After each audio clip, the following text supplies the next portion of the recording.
Good evening. I hereby call the meeting of the Brockton City Council's Ordinance Committee for Tuesday, July 21st, 2026, 6:10 p.m. to order.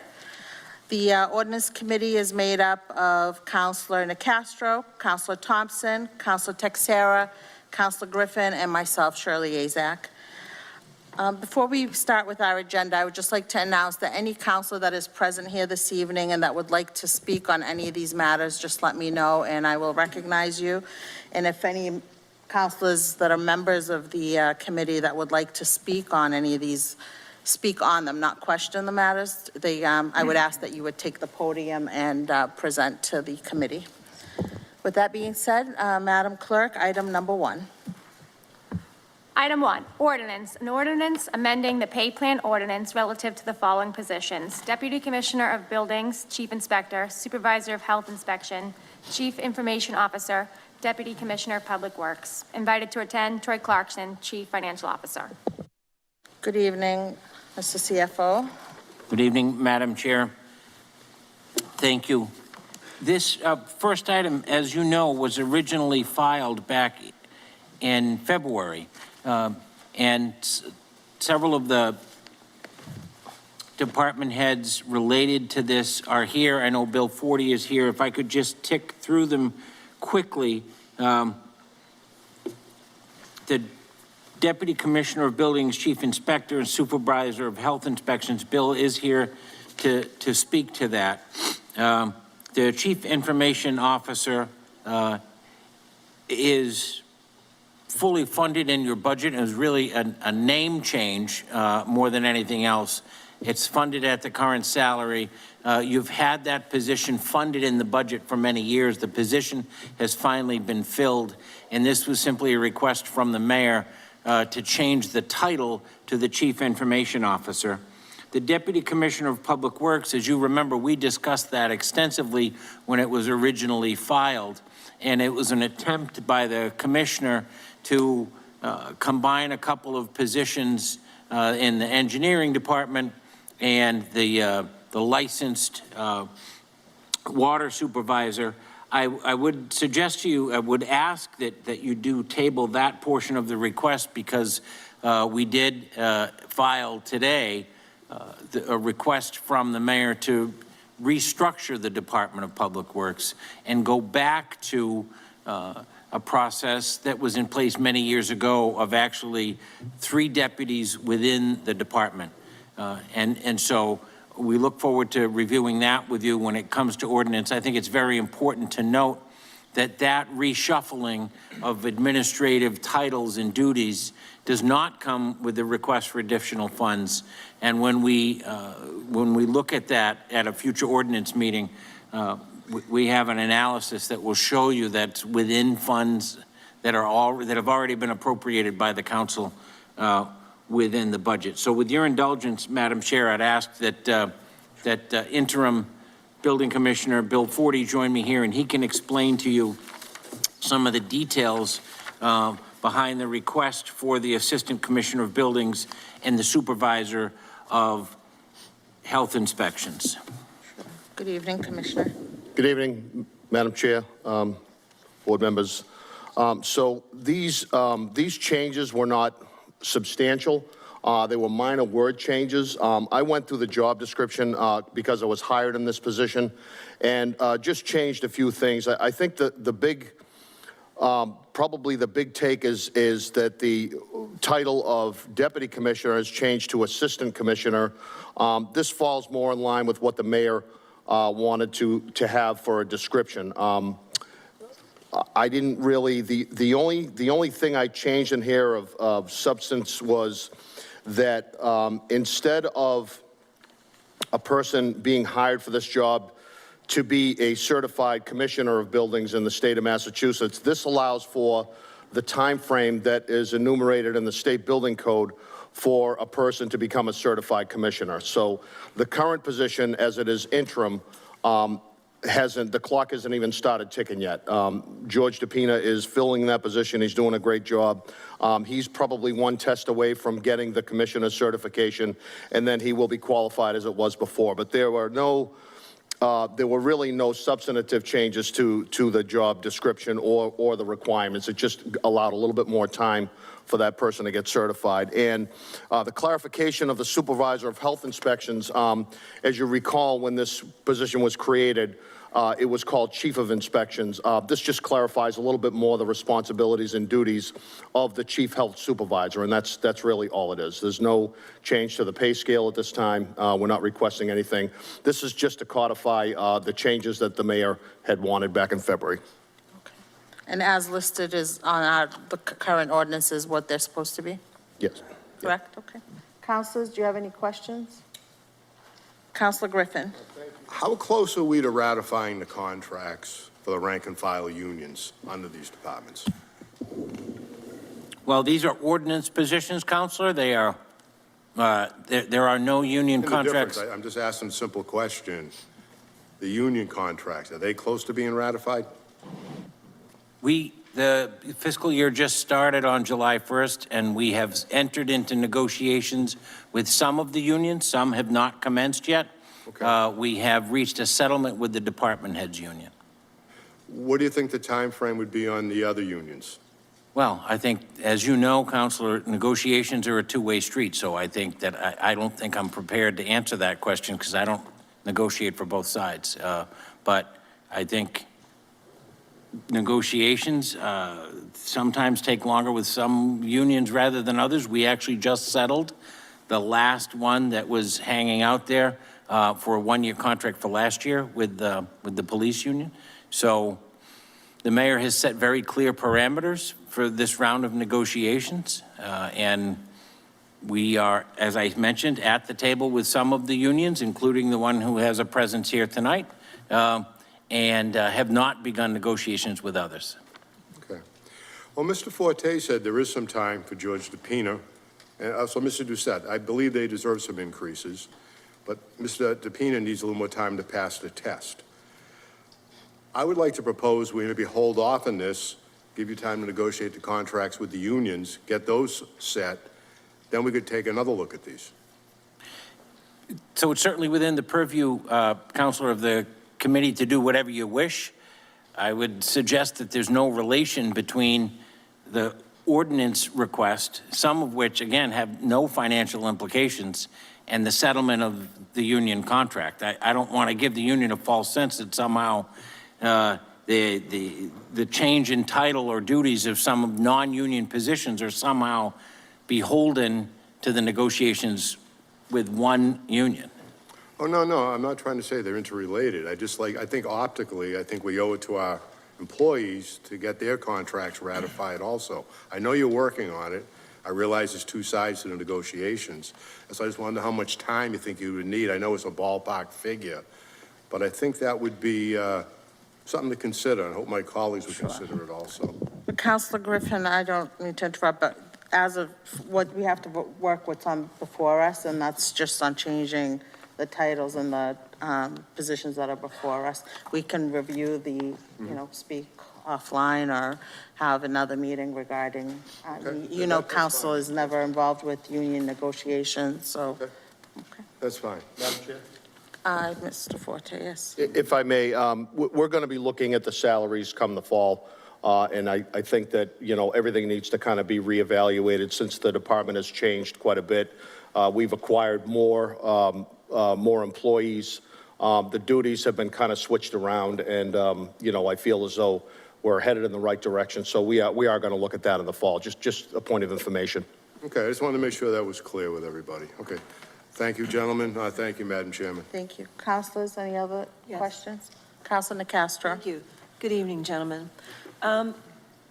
Let's walk me through this because I'm counting 6 changes. This is a very ambitious ordinance amendment. So the first one is we're deleting the category of DPW financial business manager. And the second one is we're deleting the wage scale for DPW financial business manager. So what's happening to that position? Where it's going away?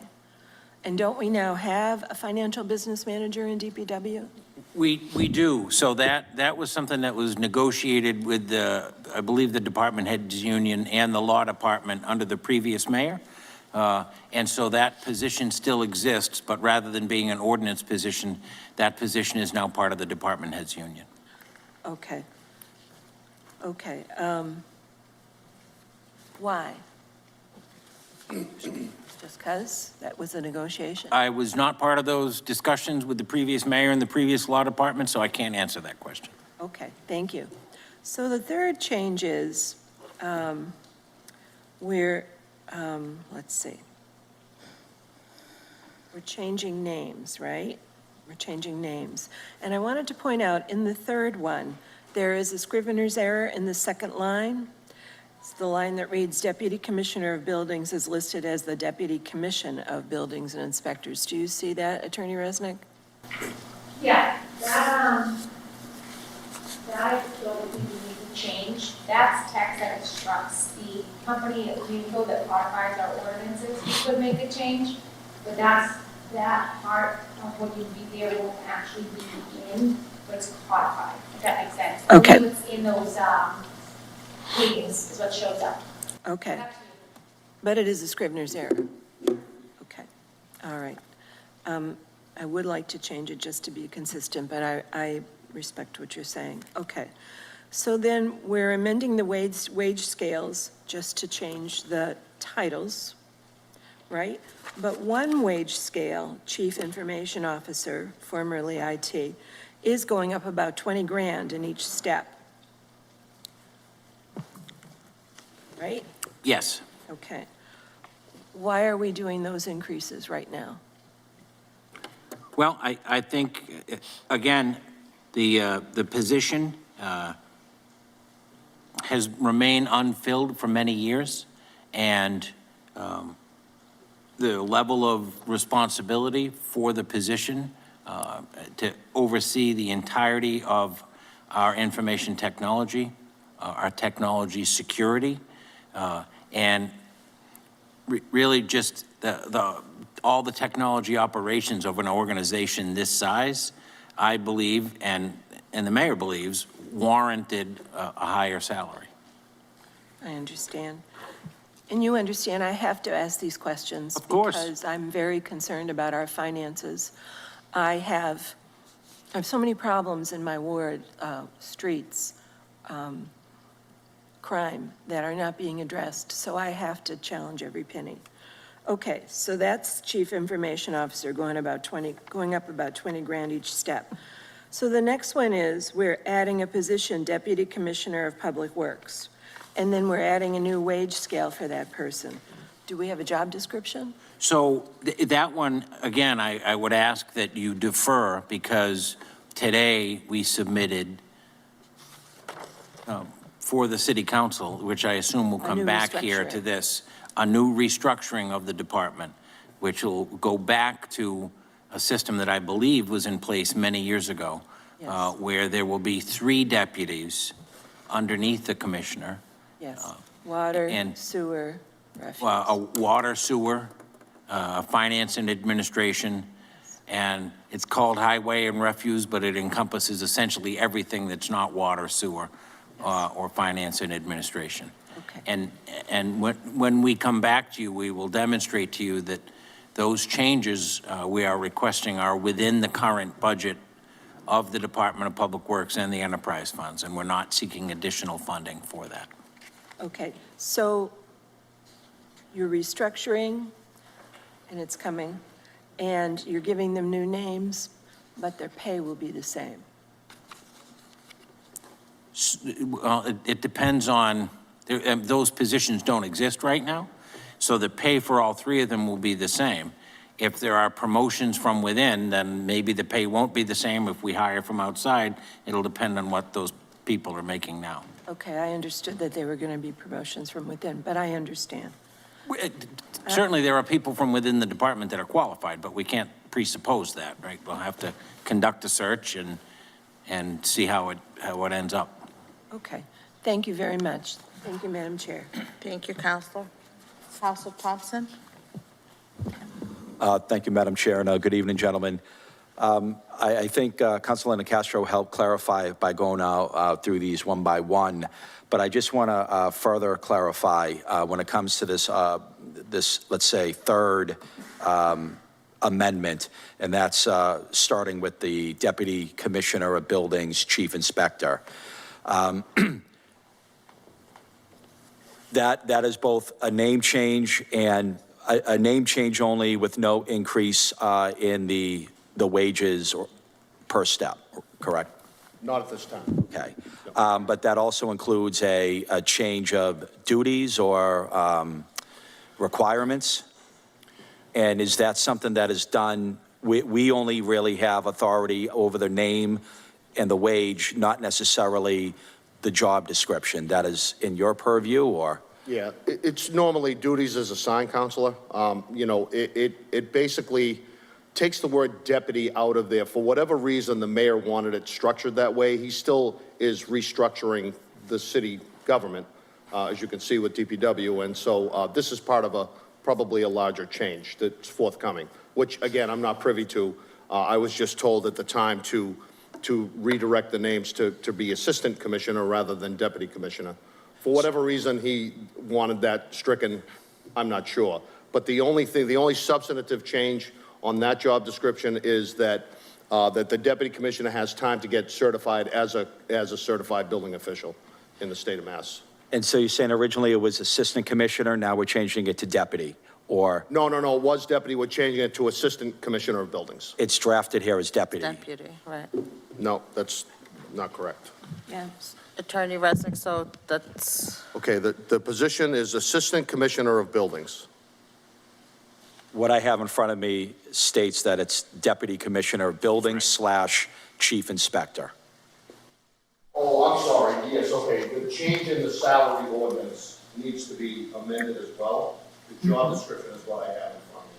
So the job description was changed, but the salary plan also needs to have these positions amended on there as well. Again, it's no. And can you just state it one more time so that we have it for the record, and that way we make proper amendments? Yep, the new title will be Assistant Commissioner of Buildings, as changed from the Deputy Commissioner of Buildings. And the Chief of Inspections will now change to Supervisor of Health Inspections. So then we're removing that / chief of inspector from that pay scale and then creating this PR3 page scale, which is the Supervisor of Health Inspections. Yes, and again, no change from the Chief of Inspections as it was before. So is this an additional position? Nope. Or is this a replacement of the chief inspector? Nope, this is just a change in title, same duties, and more defined. In what we have in front of us, the deputy commissioner of buildings / is one position. We're now separating those two positions. That two combined positions into two separate positions. Is that how it's? I don't believe that's the case, Counsel, but I'll defer since it's the interim superintendent's initiative. But I believe that, I do not believe, and if so, then I'll have something to say about it. But I believe it is one position with a name change. Is that correct, Bill? Yes, that's correct. Will the deputy commissioner of buildings still currently be the chief inspector? Yes. okay. And then this supervisor of health inspections, does this position exist today on the books? Yes, it does currently as Chief of Inspections, which is now going to be Supervisor of Health Inspections. Okay. And again, it's more So for chief clarity. of inspections and chief inspector are two different positions? That's correct. Okay. But they're not, nothing has, we're not creating any new positions. Okay. Thank you for that clarification. And then, as you stated, the Deputy Commissioner of Public Works is to be tabled from this current ordinance or stricken from this ordinance request. That is our request. Yes, Counselor. So out of all of this, the only thing when it comes to money that is being increased is the $20,000 per step for the Chief Information Officer. That is correct. And you're saying that's already been funded in this current year's budget? Yes. Now, was that funded under his position, or are you taking that from some other line item to then fund this position? No, that is, and I'll check the budget right now, but I believe that is funded in this current position. We are not cutting money anywhere else. So But I'll- these were I'll the double check that requested right now. numbers at budget? It's definitely funded within the current budget, and it has been funded a similar position with a different nomenclature for the last several years and has remained unfilled. Do we currently have a chief? What's Mr. Vega's position? He's That's it. the chief He is information officer. acting in that capacity, yes. Okay. And Ted Medeiros, who for many years performed those duties, holds a position within one of the unions and acted as the head of IT, for lack of a better term, for quite some time after the departure of the previous incumbent, until Mr. Vega was hired. And we created that position, Mr. Vega's position, a few years ago, Several years ago, correct. Okay, so this one already exists. As per the ordinance, we're increasing the wage, but you're stating that that money has already been funded during the budget under his specific job. Well, it was a previous job title. I know we're also changing job title. Right. So under what that previous job title was, it was this number in which we voted for under that position. And I am paying attention. I'm actually checking the website right now, just so Okay. you know. But remember, when you appropriate money, you don't appropriate money per position, rather salaries for an entire department. So there is certainly, with cosmic certainty, I can tell you there are sufficient funds to fund this position within the IT budget, but I'm checking as to what the specific request was for Mr. Vega for this current fiscal year. So just give me a minute and we can continue the discussion. I mean, outside that answer, I have no further questions. Thank you, Counselor. In the meantime, Attorney Resnick, so we need to make a motion to So this is correct. what your motion would be, if you'd like to include correcting the Scrivener's error. So we'll list in the middle of the page where it says Deputy Commissioner, we'll do it as Deputy Commissioner. We will change in where it says Deputy Commissioner of Buildings / Chief Inspector. We're going to change that section of the table to Assistant Commissioner of Buildings. And then we're going to strike all of the language related to the Deputy Commissioner of Public Works. Okay. And that would be, if someone made that motion, that would be all of the amendments that have been discussed during this presentation. So moved. Is there a second? Second. Motion's been made and properly seconded to make these amendments. All those in favor of the amendments? All those opposed? The amendments pass. Madam Chair, if I might, just for clarification, Mr. Vega is funded, now it's not what he makes. Remember, there's a difference, right? He is funded for this year at $161,454. And the reason for that, you'll see several ordinance employees funded at greater than their current salaries, because the pay ordinance that you amended several years ago, when someone reaches a top step in that ordinance, they are allowed up to a 5% raise in that fiscal year, provided that there's a performance review by the mayor. So for budgeting purposes, we always, since that pay ordinance was passed, will budget those positions at greater than their current salary to leave the flexibility to provide that raise. So there's more than sufficient funds budgeted for Mr. Vega's position. Understood. Thank you, Mr. CFO. Thank you. Sure. Counselor Farwell, I see you said, did you want to speak on this matter, or?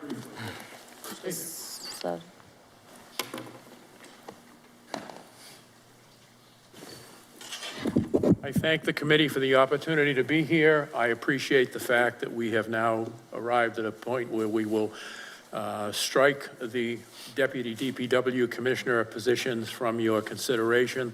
I did not know they were going to be here, but you have a number of 1162 union employees behind me who took time out to come down here.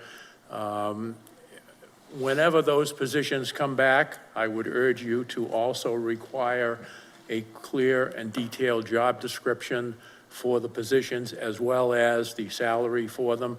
And I would caution all of us, whether we're on the ordinance committee or not, we still owe $4 million in transportation costs for the schools. We still owe $3.6 million for CARES Act spending by the schools, which has not been covered yet. And with respect to the information technology position, I hope that you won't approve or recommend favorably a $20,000 increase. You know, one of the important things we do in this city, or should do in this city, is respect our employee workforce. And when we're offering very, very minuscule, meager salary increases to our rank and file people, to turn around and say the city council agrees with a $20,000 increase per step for that position, however meritorious it may be, I just think it sends the wrong message. I just think it's rather disrespectful to the people who come in every day, do their work, and expect us to treat them with the same level of respect, whether they're an incoming administrative assistant one or custodian, or whether they're a department head. Everyone deserves city council respect for the work that they contribute to the city. So I hope that you will not take action on that $20,000 increase. Let's find out where our city finances are. Let's try to get more collective bargaining, union contracts settled. It certainly won't be what either side wants, but that's the nature of collective bargaining. But I think to charge ahead tonight, recommend favorably, and send back to the council that you would recommend that type of a salary increase. It just doesn't make me feel comfortable, and I hope it makes you feel uncomfortable too. Thank you. Thank you, Counselor. Counselor Castro. Thank you.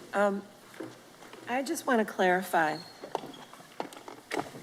that the new title is going to be Assistant Commissioner of Buildings / Chief Inspector. Is that / Chief Inspector staying on there, or is it coming off? So I can tell you, Counsel, what is in what was filed was deputy that you agreed to change to Assistant Commissioner of Buildings / Chief Inspector. If the interim commissioner wishes that further change to be made, I'll defer to him. I mean, we can keep that wording in there. I'm just not sure that that was in there before. It's questionable. I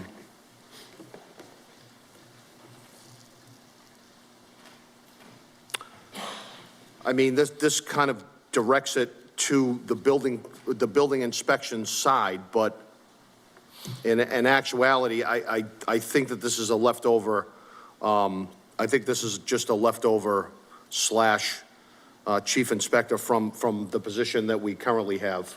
And I don't think, if it's not in the job description that I wrote and changed, I don't think that it needs to be here in the salary plan.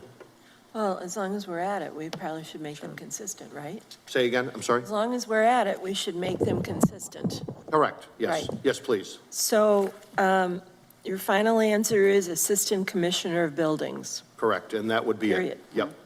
Okay. Do you want We can make those changes. And certainly that lends itself to clarity, and thank you. Thank you.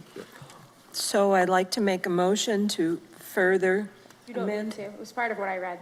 Okay, thank you. Okay. She read my mind. Okay, thank you. Thank you, Madam Chair. Counselors, any other questions? Counselor Thompson? Yeah, one last question, Mr. CFO. When we offer the job to Mr. Vega, at what pay rate did we offer him a pay rate that included what we have before us, or was that at some different rate at that time? That's an excellent question. I will get that answer for you. I know there was some discussion between Mr. Vega and the mayor's office when he was hired. I can get that information for you. I don't have it right before me. Understood.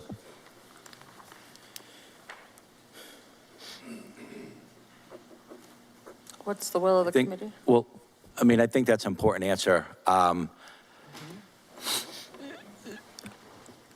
Is there any way to move forward with everything except for that one thing so we can kind of get those answers and? No, you cannot table, or you can't separate the section. The one thing you could do is, this won't make next week's agenda. So you're actually not going to have it on the agenda until the August meeting, at which point it'll be for reading for a third reading. And then you'll have the September, or the first meeting in September, up for final passage. So you have probably 6-7 weeks before a final decision needs to be made. So we can make that You can make change. those amendments at either point, at the last meeting in August or the first meeting of September, if you decide to change what's written there. If it's passed favorably this evening, right? Or we could go the other way, leave as is, and make the increase if that's the will of the, if, You can't, well, what do you mean by leave as is? right, because as is the increase. Correct. Right. That's So right. you can choose to decrease at this August meeting or September meeting.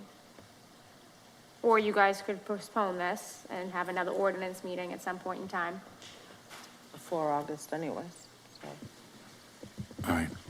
I mean, before the August city council. Well, I'll leave it to the will. I'm not going to make any motions. I'll stand by for what motions are made and then decide how to move forward.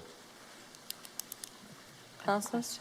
Councilor Castro? Attorney Resnick, did we already strike those last two amendments? We did. Okay. Okay, and then I just have a question about, I'm sorry, a lot of moving parts here. So you said that the chief information officer's salary was funded at $161,000? Yes. Okay, so that's step two. That's the amended step two that we're looking for, right? Yes, but I don't believe, I'm going to confirm for you, I am nearly certain that that is not the current salary of the incumbent, that it was budgeted for that, should that salary be needed during the fiscal year. As I said, the department heads are typically funded for, my position, for instance, is funded in this budget at more money than I make right now. And virtually all of the ordinance department heads are funded in that way to allow for what the ordinance provides in terms of the opportunity for the mayor to increase those salaries. Okay, so I just want to point out for the record that the position is funded for higher than the top step, the top existing step, because step 4 currently is about $150,000. But he's funded at 161 right now. Yes, yes, that is correct. And is that the salary that's being paid right now to the IT director? That's, I'm attempting to find that out. That was the question that, Right. that Councilor Thompson asked, and I just don't know that off the top of my head. Okay. So maybe the best is to postpone this since we don't have, it's not going to make the city council, Right. next week's city council meeting.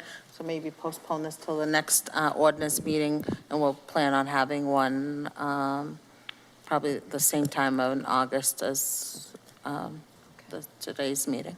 All right, I'll make that motion. You'll still have the same kind of flow rate so Fine, long fine. as you meet before that Tuesday, before the last meeting. So the first 2 weeks of August, you could still pass in that same rate. Okay. I need Now, a second. if we do postpone, it's postponed as amended? Or is that? Yes. As The amended. vote Okay. amended stays. Okay. All right, I need a second. Second? Thank you. Motion's been made and properly seconded to postpone this as amended to the next meeting, ordinance meeting in August. All in favor? Call it. All in favor? All opposed? Matter passes. Madam Clerk, when you're ready, item number 2. 2. Ordinance, zoning ordinance to establish form-based code districts in the city of Brockton to replace the underlying districts within the boundaries identified in the ordinance. Invited to attend, Elijah Romulus, Interim Director of Planning and Economic Development, William Forte, Interim Commissioner of Buildings. Good evening, gentlemen. Good evening, councilors. As I usually do, I prepared a statement so that I could, get all my thoughts out in a proper fashion. So, Good evening, members of the council. Tonight we have an unprecedented opportunity to choose progress, modernization, and economic momentum for the city of Brockton. Brockton is one of the Massachusetts' major cities, and our downtown, along with our key transit corridors and neighborhoods, deserves to be treated like a true regional hub in the New England area. Mayor Rodriguez is fully behind this and has stated that his proposed ordinance will have the capability of maintaining commercial properties on the tax rolls, produce housing at a scale our region needs, expand our tax property base, and improve neighborhood quality and walkability. To get there, we cannot continue relying on an outdated, rigid zoning code that was designed for a different era and fails to meet our economic needs. These traditional zonings areas create endless red tape and variance requests.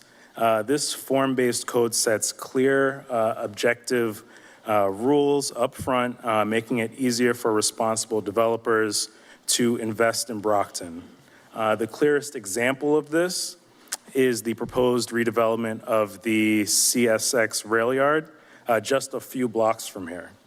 This will daylight and restore Trout Brook, provide green space and a walking path, not to mention the creation of approximately 1,300 new apartments and townhouses. All this hinges on the passing of this ordinance. The proponent, Charter Development, has already submitted a letter of support to this committee advocating for this. This also activates our streetscapes.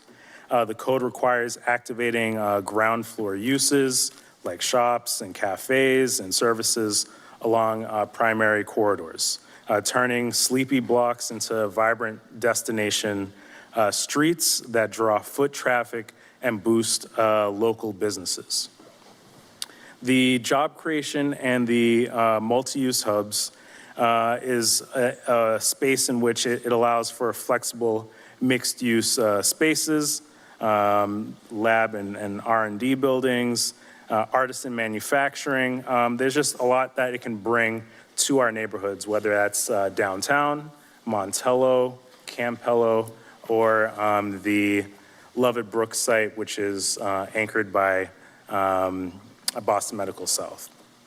So, this is a great opportunity for us to not only come in compliance with the MBTA Communities Act that is at the state level, but this really provides us a chance to provide some incentive zoning, giving developers, a way to, provide different ways like green roofs and green buildings. So this is definitely something that we can move Brockton forward in the right direction. I think we've been stuck in a certain way, and we have to find ways to spur development.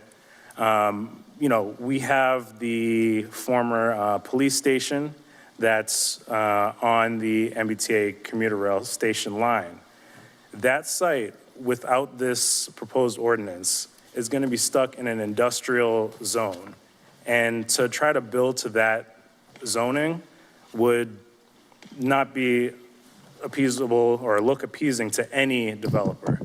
We are actually going to look forward to presenting this based on the form-based code proposal. That allows for something that is really, enticing to developers. So there are a lot of different things that are at the precipice with this proposed zoning. And I also submitted a few documents for your review. There is a memo that kind of incorporates some of the questions that were asked at the last ordinance committee meeting on the June 2nd, and clarifies some things as it relates to the role of the planning director with the ordinance.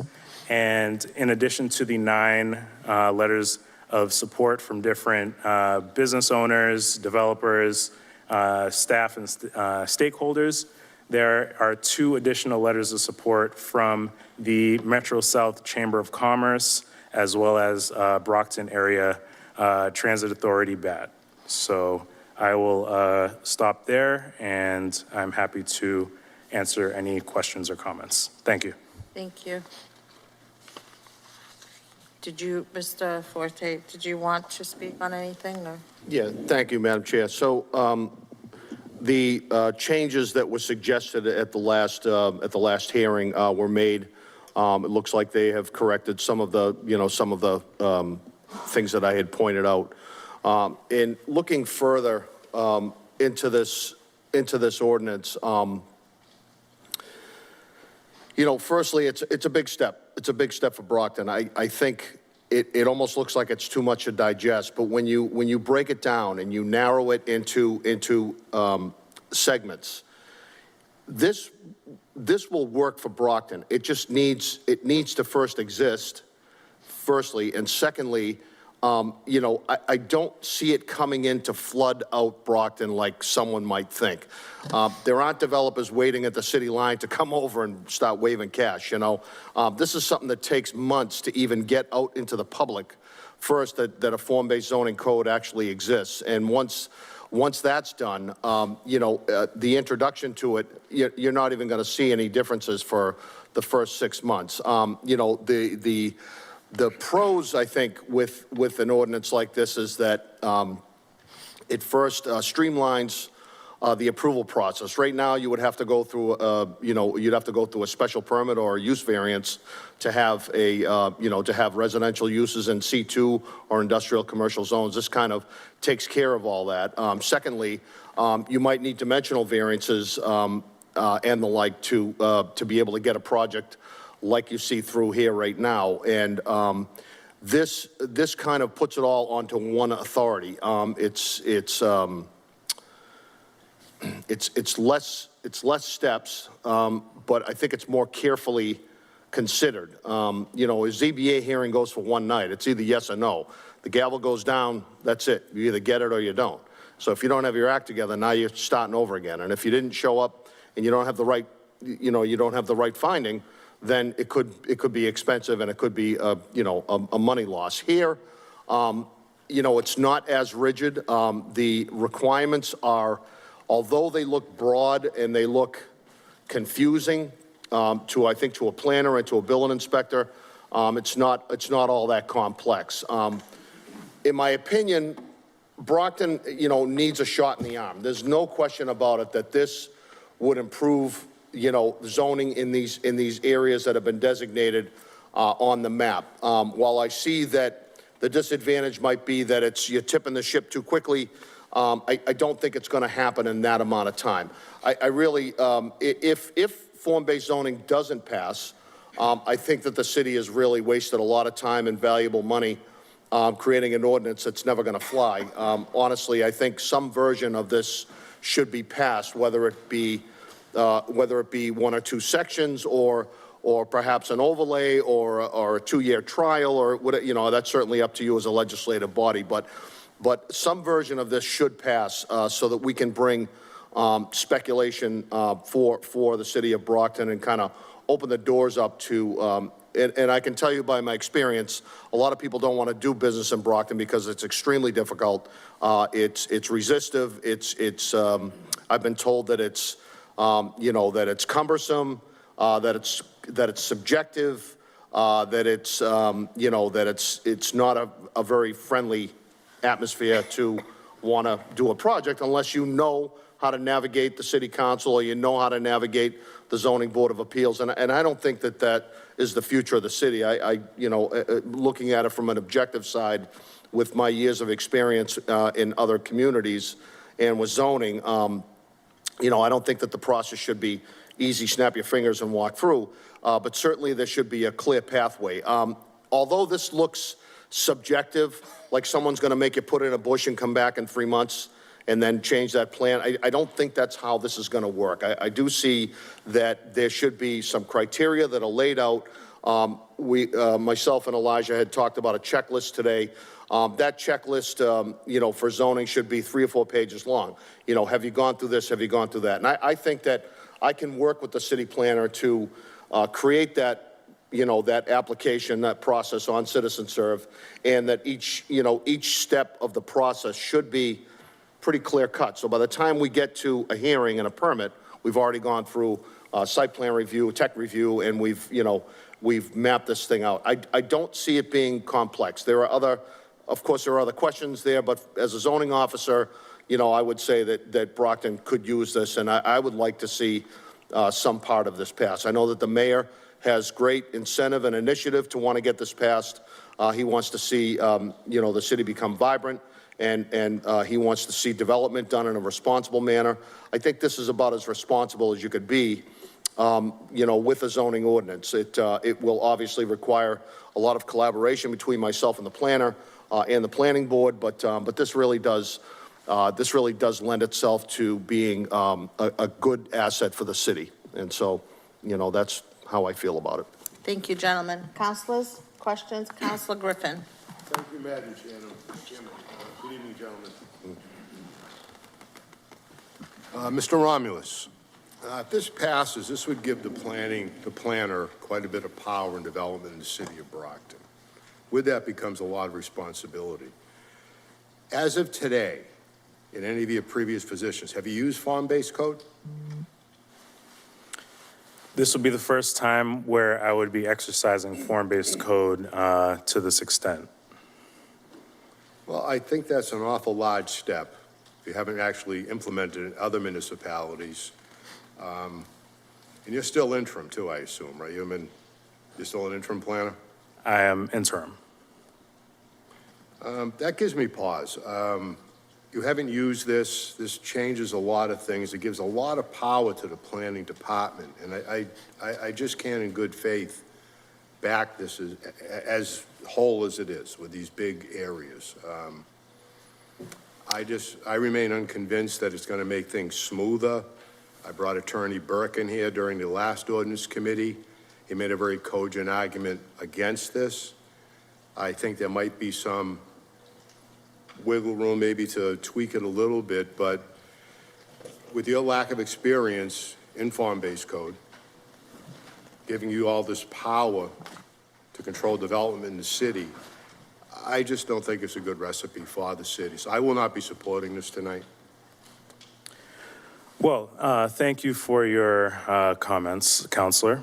To kind of explain some of what the code has specifically for a planning director, as it's laid out in the memo, there are basically just like completeness reviews that are in the hands of the planning director. So making sure that an application is complete before it goes to the city clerk.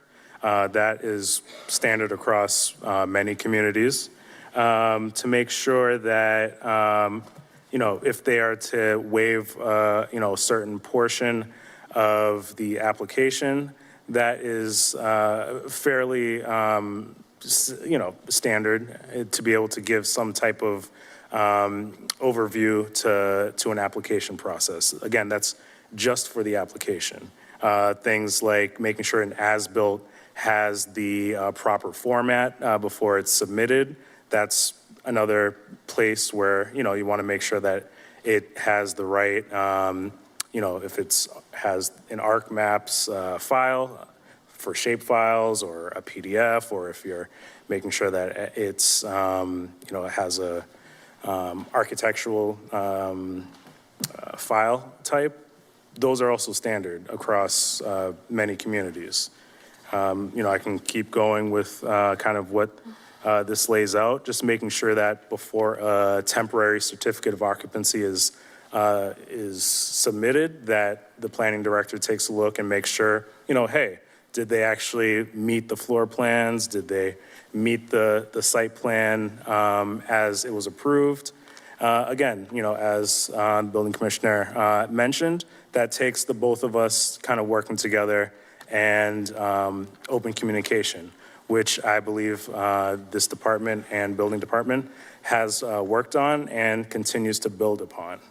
And then finally, I think the last part is with enforcement, and ultimately that lies with the commissioner of buildings.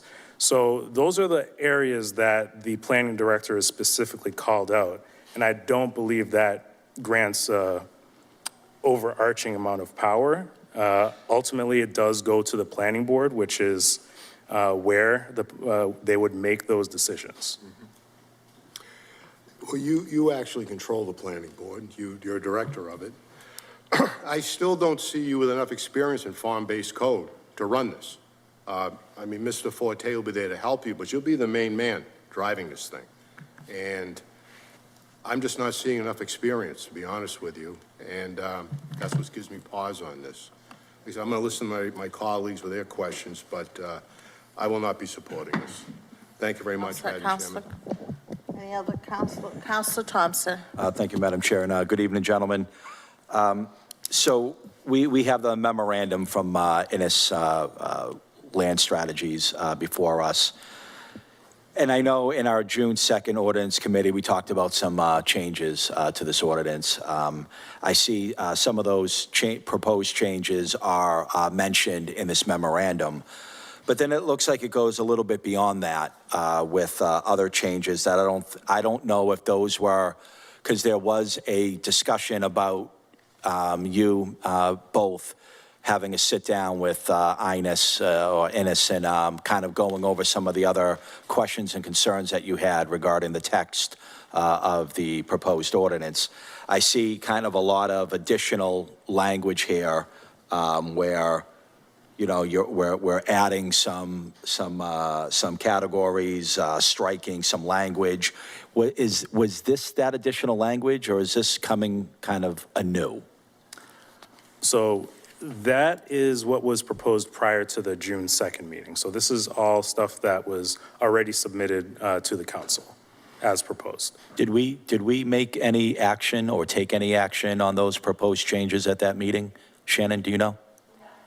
We did make an amendment to modify, I believe there was some state language that needed to be included that was updated, but that was not this, correct? Okay. So. I'll pull the minutes, but I don't recall any, I'll pull the minutes, but I don't remember any motions. There might have been discussions on it, but. So I guess firstly. I'm looking at it now, Counselor, and there were no motions to amend at the last meeting when this matter was before us. Remember that document I handed you? I think you read through the whole thing. Was that not for form-based code? There were no motions made. Okay. Mr. Forte, did you have those conversations with Innis Land Strategies, and were those changes that you discussed included in this memorandum? Yes, they were. Yep. Then outside of those language changes, Mr. Planner, what are these additional proposed modifications? Are these just structural changes to the language? I see, you know, some additional you know, it references a page, then adds in A, B, C, and D in different kind of categorizations. It does that often throughout this modification document. Looks like some scrivener errors, correcting numbers, and then crossing out permitted and special permitted and all of that. Those were just what, typographical readability corrections that were noticed while reading the original document? Yes, that is correct, Counselor. All right. Mr. Forte, in reading, now that you had an opportunity to make your modifications, are you confident that the requested changes that you wanted have been added and are sufficient to make this workable in the city of Brockton? Yes, they are. Yep.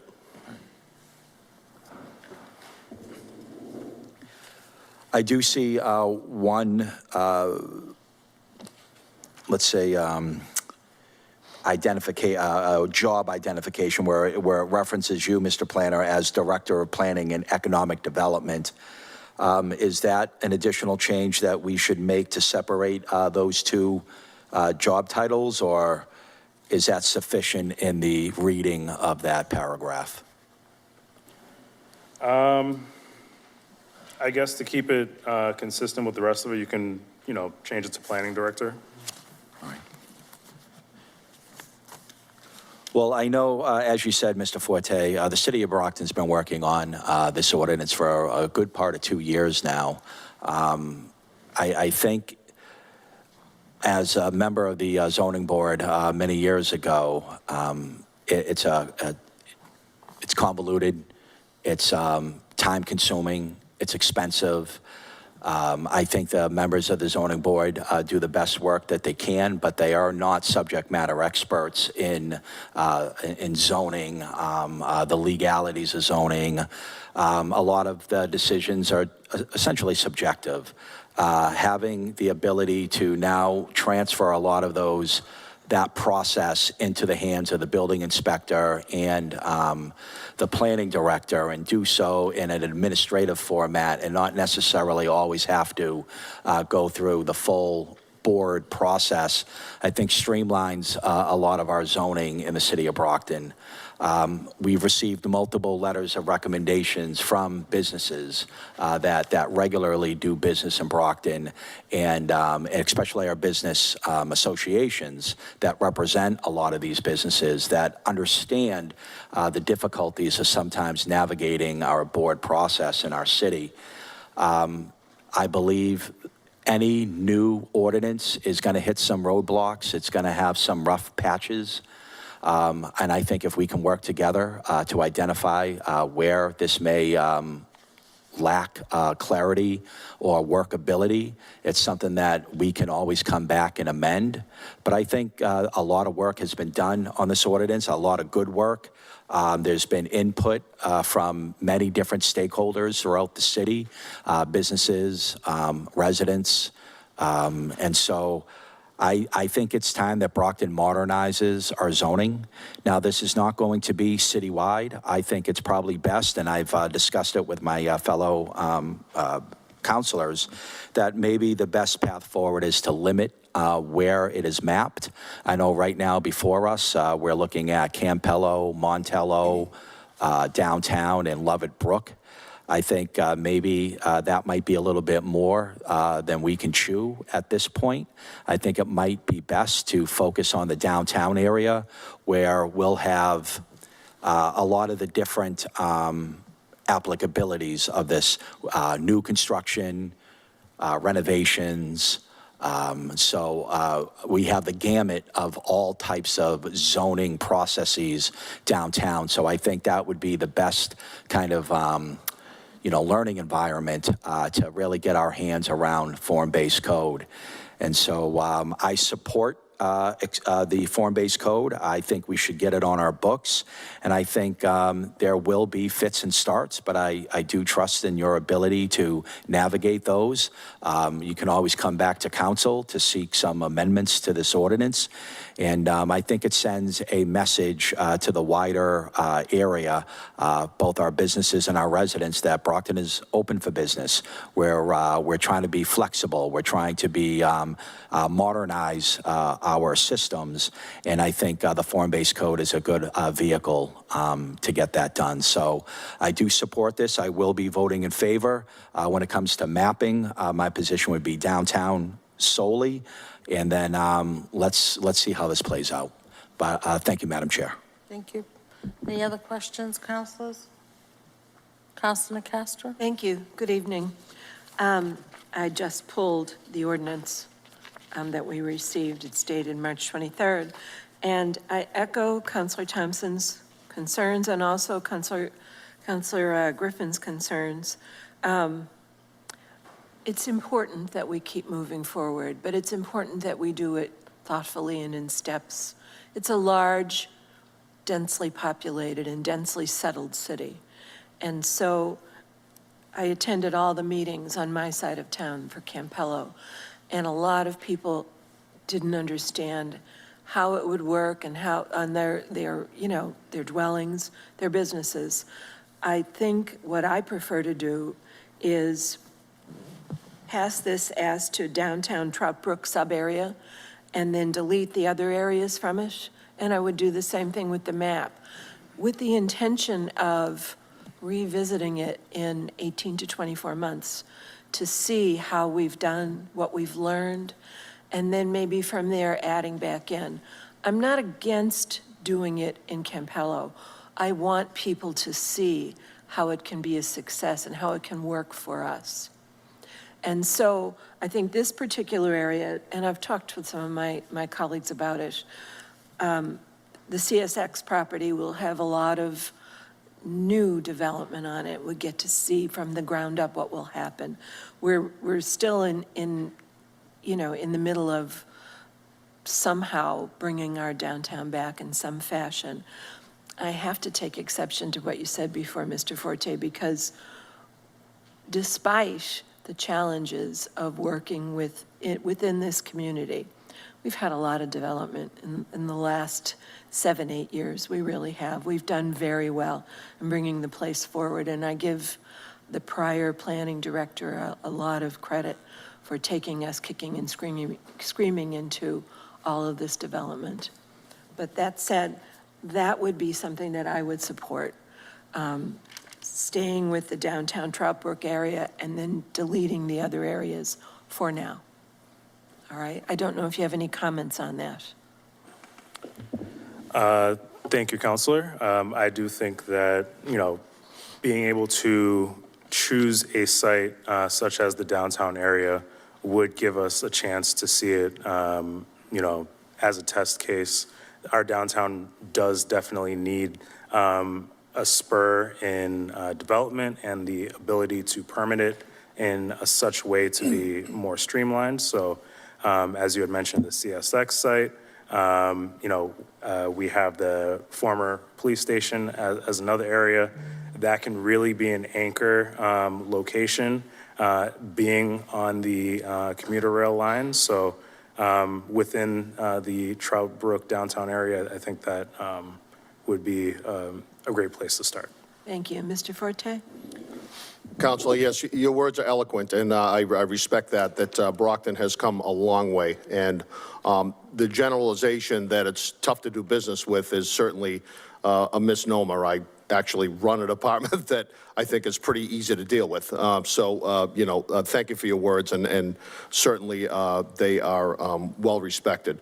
I think that the committee probably needs to know that I'm going to be working a little bit harder, and I'll be involved a little bit more on the planning side. I do have a planning background from my previous position in the city of Waltham. There was no planner. So I would do all of the planning review for, big projects, laboratory, and I'd be looking at everything from height to, to landscape to everything else. And if it gives anybody any comfort, just know that I'll probably be attending the planning board meetings, especially when one of these projects comes through, because obviously you're going to need somebody that understands the workings of it. And I just feel that, I'm invested in the city. I really want to see the city succeed, and I'm sincere about that. I don't want you to think I'm being corny. I actually have a goal to really help the city of Brockton become, what I envision it to be, which is, a vibrant community with, as Mr. Romulus said, with walkable areas and a downtown that's friendly, and you know what I mean, like all of these things that I think will come to fruition if a version of this thing gets passed. I think it is wise to have at least this one area designated as, and for now, and table the rest. I don't think it's a big deal. I mean, if it's going to happen, it's going to happen in the downtown area, and certainly there are areas in the city that are being developed outside of the form-based zoning code, and I agree that there's plenty of room for growth and success. But I am 100% invested in the city, and I'm really looking forward to working with the planning director and the planning board as a whole to try and bring a sensible project to the city and help it, on its way. So. Thank you, gentlemen. I would just ask my colleagues what their thoughts are. Oh. Okay. Well, are you all set? Are you all set, Counselor? Yes, I am. Thank you, Okay, Madam perfect. Chair. Thank you very much, gentlemen. And I would just like to add that I would definitely think the ideas that have come up with, I think that's what I would support, is going through, downtown trial. Let's see where it goes and then revisit it. But councilors, do you have any other questions? Well, I guess the question would be You guys all set? Council Texera Griffith? I'm fine, Madam Chair. I'm all set. it would just be, how do we enter these amendments? Would by reference, essentially? The ordinance that's before you, I think is maybe 3 properties. So I think we need to take time, if the interest of this body is to limit it to downtown. That's a lot of changes, and I'm not prepared to make those tonight. I don't think that what the planner has submitted as proposed changes accomplishes that at all. Well- And it's not just eliminating parcels when you get to the parcel identifications. If you read the entirety of the ordinance, there are different sections that reference the Campello area. It's, So there's no ability to accept the ordinance with these proposed amendments, but only map it to downtown where, absolutely not. No. You would have redundant language because do you have it in front of you or from last time? Yes. Yeah, it's not, there's like full sections that's like, these are Campello, the other one, I forget what it's right, called, but would they not just be not applicable? If I may, I guess, asking and seeking clarification, would a proposed motion that accepts it, striking out the neighborhoods of Lovett Brook, Campello, and Montello suffice? No, Attorney Resnick has stated that that would not be the case. So I think the best thing is to possibly postpone it, have it or table this and have it rewritten, or? You can table it and have a new one submitted. You can postpone, and we can work on an amendment that I think at least the 3 of you want. That's not entirely true of the whole body. But you don't have anything in front of you that would accomplish limiting it to downtown. But even though that the next ordinance, the next agenda item is about mapping? Correct. Do you have the ordinance in front of you? I don't have the original ordinance in front of me, no. But he's saying that because that the original ordinance references these other neighborhoods, we even if we mapped it, I mean, I would say that would kind of be non-applicable because those neighborhoods are not mapped for the form-based code. And so if it's only mapped downtown, then only the downtown language would be Sure, applicable. you could do it that way. I don't think that that's advisable because you're going to put in language that's confusing for residents into your ordinances. It's a zoning ordinance. So to then have to take it out at some further time if you choose not to use it, it requires a 2/3 vote to get out language that's not even applicable. Okay. I think that we had this problem back when, remember we did the R5?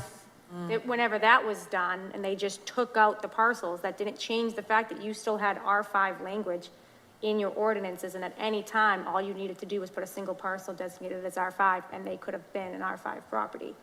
I don't recommend doing it, but it's the will of your body.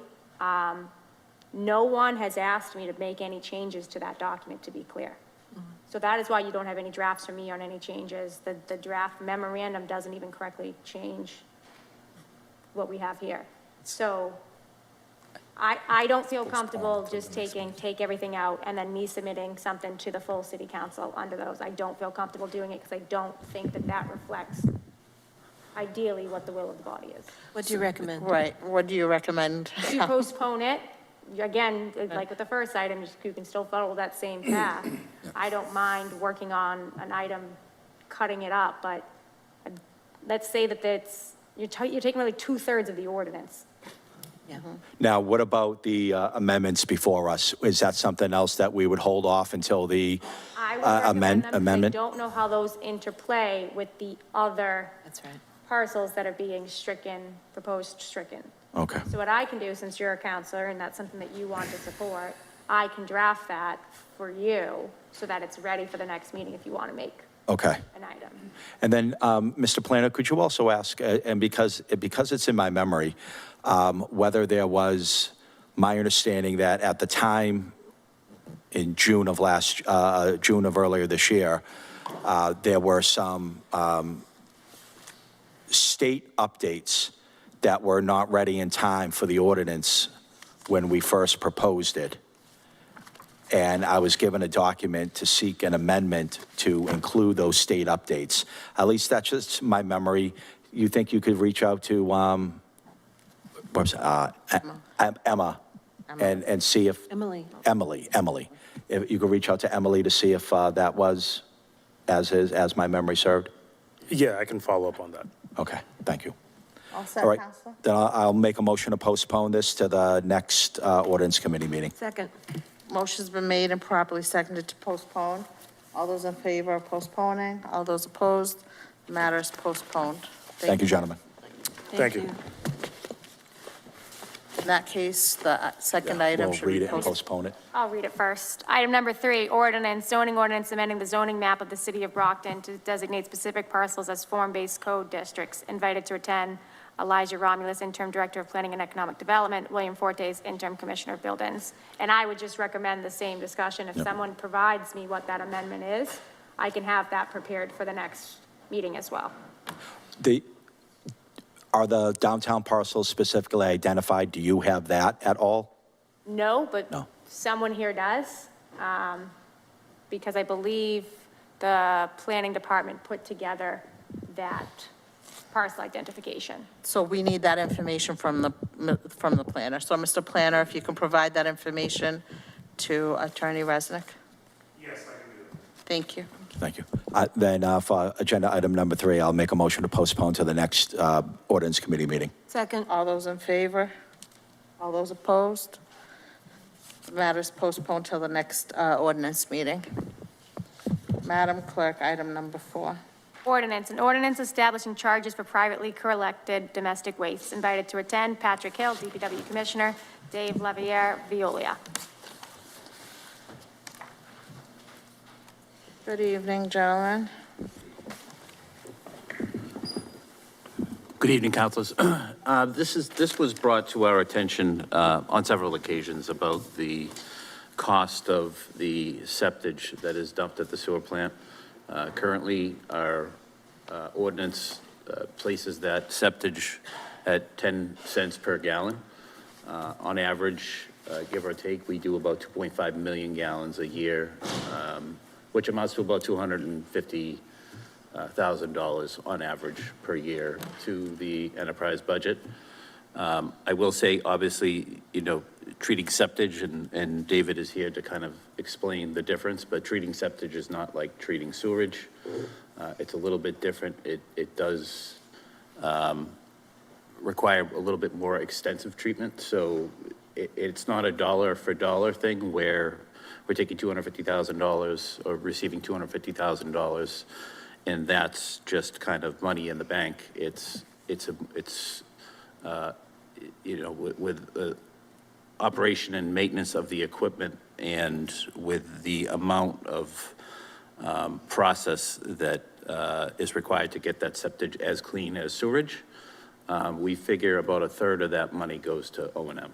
So I can let David speak to any of the particulars when it comes to the treatment. There is zero benefit to receiving septage. Obviously, a lot of towns take it in. You need to take it in. You have people with septage tanks and porta potties, so they need some place to dump it. So I believe we there are have been, that place. yeah, there's been several sites in the area that have closed down over the years. We have seen an increase in septage receiving, I'd say over the past 4 or 5 years, based on closures in the general Plymouth County area.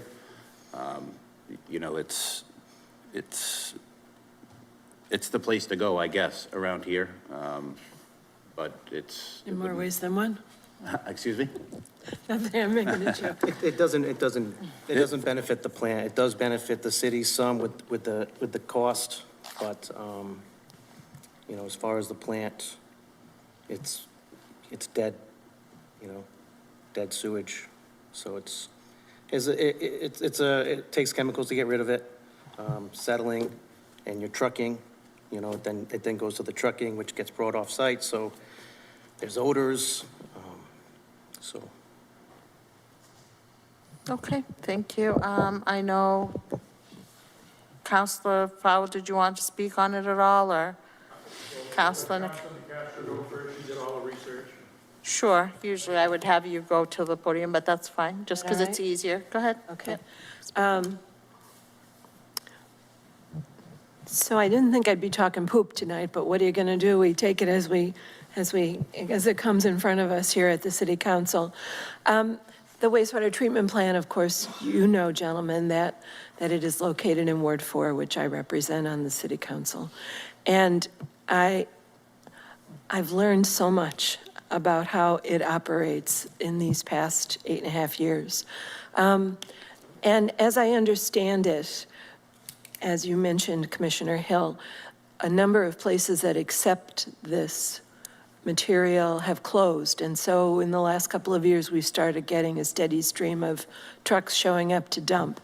Now, as I've talked to both of you, I understand that portable potties are treated with chemicals, and we have to vary our process when that kind of stuff comes in, right? And I think Mr. Riviera, and you are the director of Veolia, right, of our wastewater treatment plant, and I should have introduced you, I apologize. You have records as to how much we're taking in financially for this kind of stuff. Yes. Can you give me a sense over the last couple of years of what we've taken in? So FY '26, it was 250,000. 250,000 gallons or dollars? So 2.5 million gallons of septage, Okay, okay?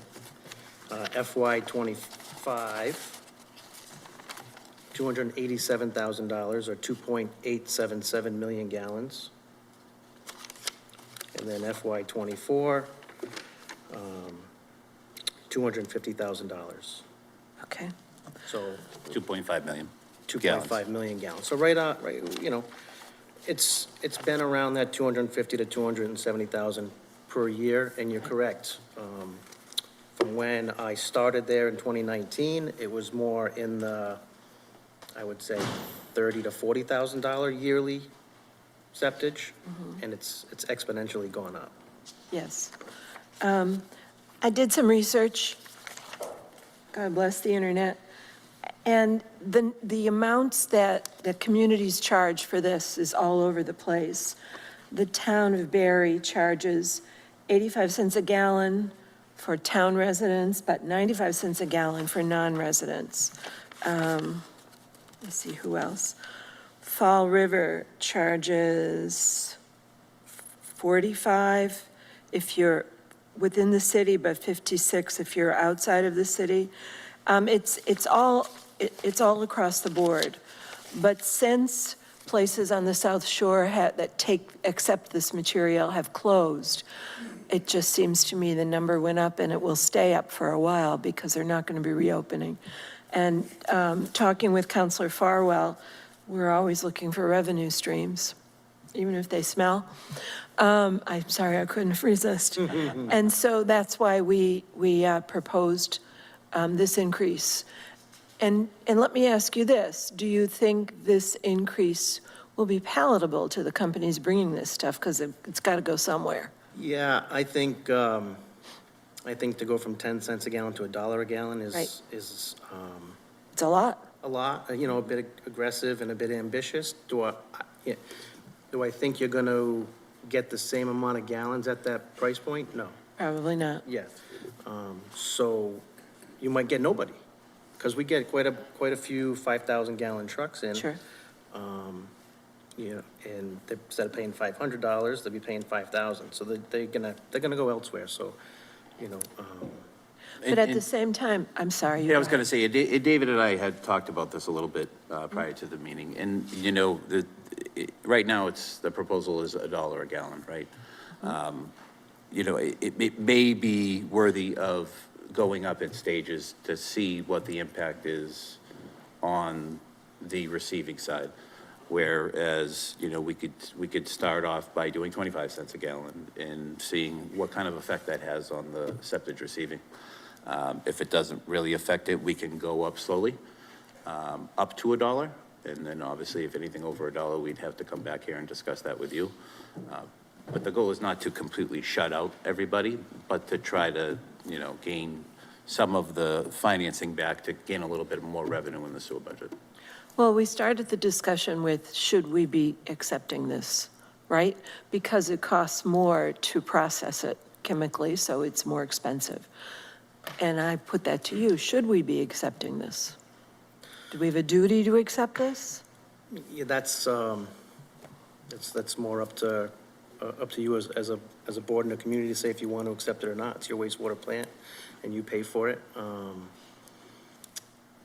I don't think there's any regulatory issues with us Right. accepting I don't or think not. you have to, or We have the accepting. capacity to accept We it. have the capacity, if you factor in, we're talking 2 or 3 million gallons for a plant that treats up to 18 million gallons per day. It's a very, very small percentage of our total flow. So I don't think that right now that there's any real concern about taking what we're taking. From a revenue standpoint, as we've talked about, I think it's beneficial to the city to go up on that cost. I just don't know what that number would be to make it palatable for people. If the goal is, or if the city's will is to eliminate the dumping of septage and we went up to that $1, I think we would probably accomplish that. But I don't think that that's the goal. Okay. All right, I'll stop for a minute and get others to. Okay, weigh in. sure. Questions, Counselor Thompson? Thank you, Madam Chair, and good evening, gentlemen. So, yeah, I mean, I was a little struck when you said what our initial cost right now, a fee right now is at 10 cents, and we're looking to jump to $1. That's a 10X jump.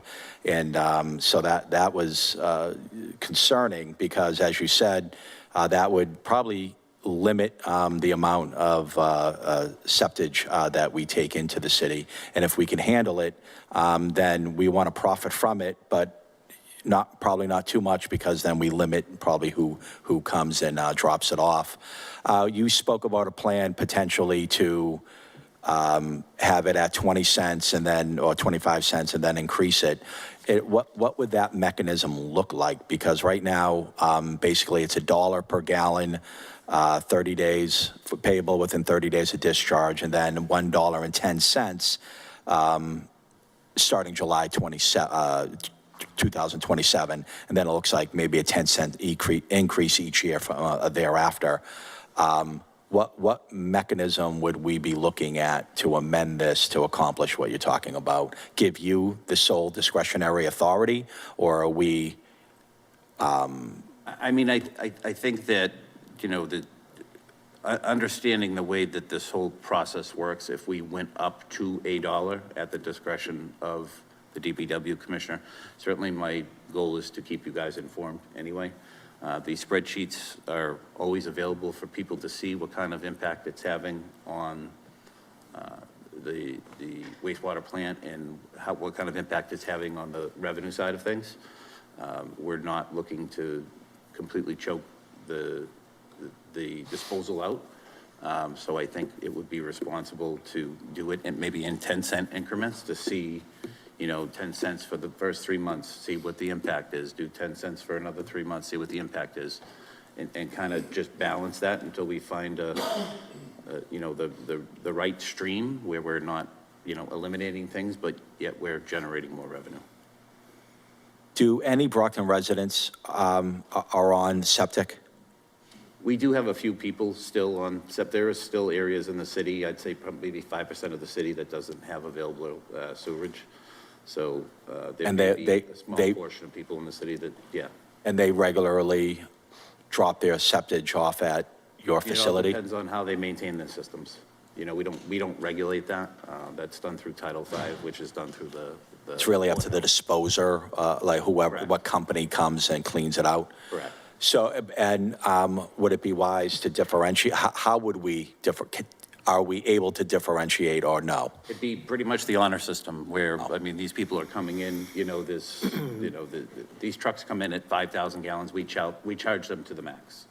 So, I don't suspect that one septic tank being pumped is going to generate that 5,000 gallons. So I guess it would It may be be the honor system. 200 gallons of that 5,000 from Yeah. a Brockton resident. There's no way we're going to know. Correct. Okay, understood. Shannon, what mechanism, what language would we state if, let's say, we had up to $1 by the discretion of the DPW commissioner? You mentioned 3-month increments. What type of notice do we usually give people of a fee increase?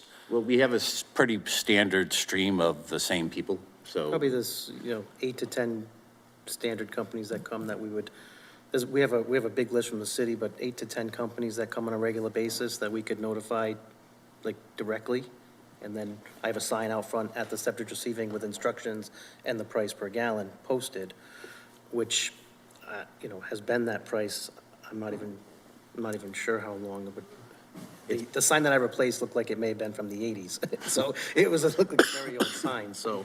I think it would changed in really the all early depend 2000s. If the cities, does the city want to be in the septic business? Because a septic receiving facility, and all they do is take in septic, they're not a wastewater treatment plant.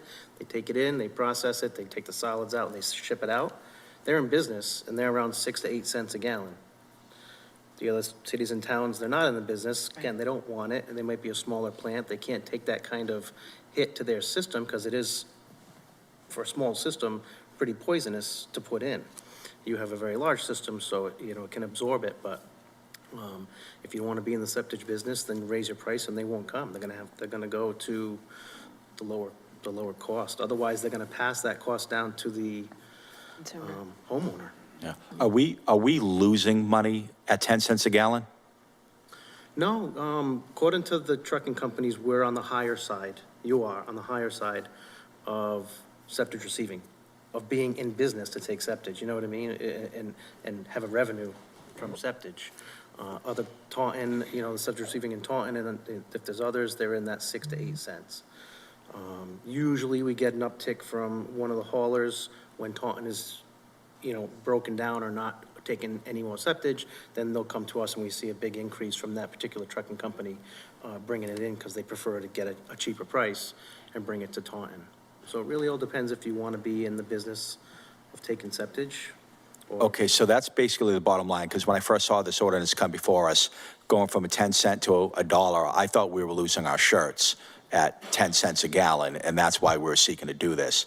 But you're essentially saying we're not, and that actually we're on the higher end of the surrounding communities, or at least those who are in the business of accepting septic. Wanting to make a revenue stream out of it. Right. So then basically, then our bottom line is, do we want to be in the business of accepting septic?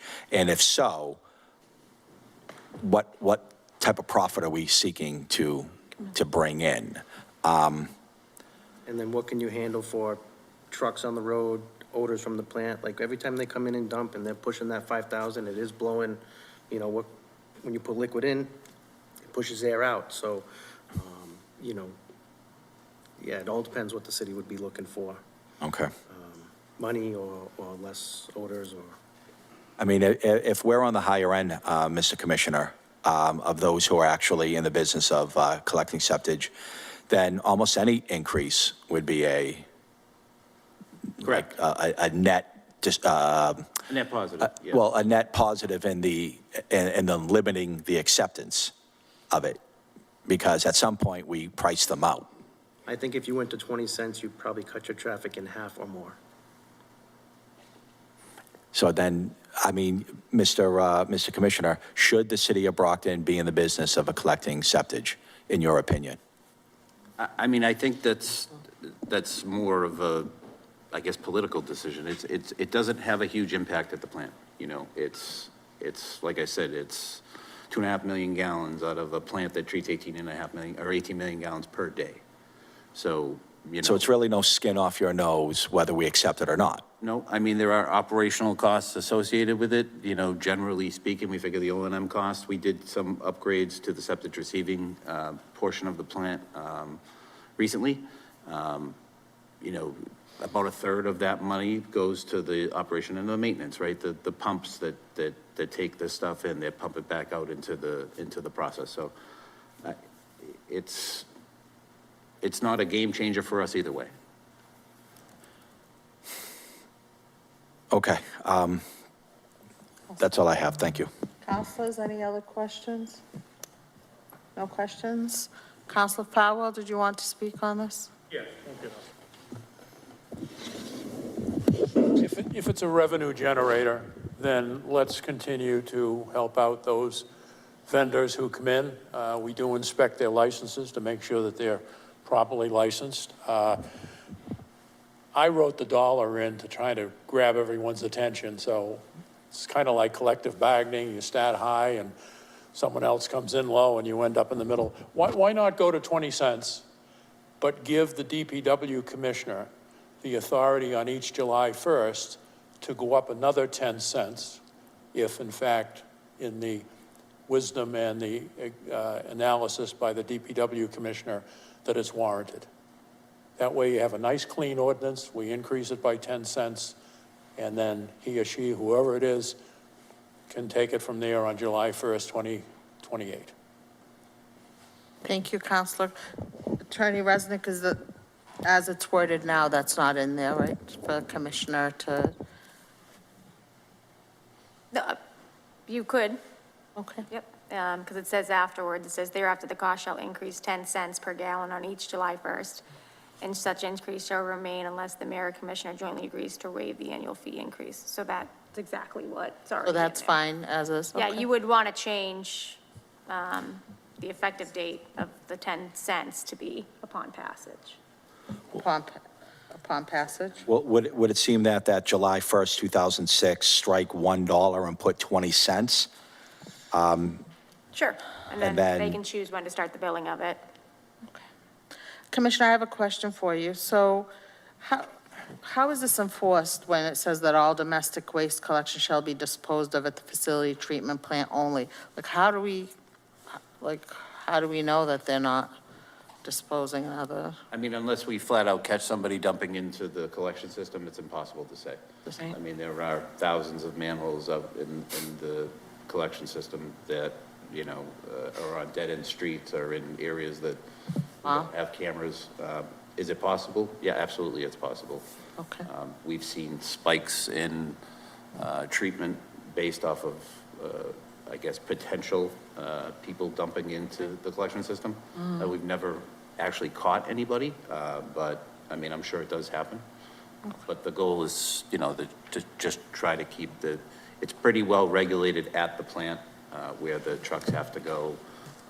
You know, it's under CCTV. The trucks pay the maximum rate based on the size of the truck. So it's It's fenced in, it's locked. We don't have any fine if anybody's caught illegally dumping, do we?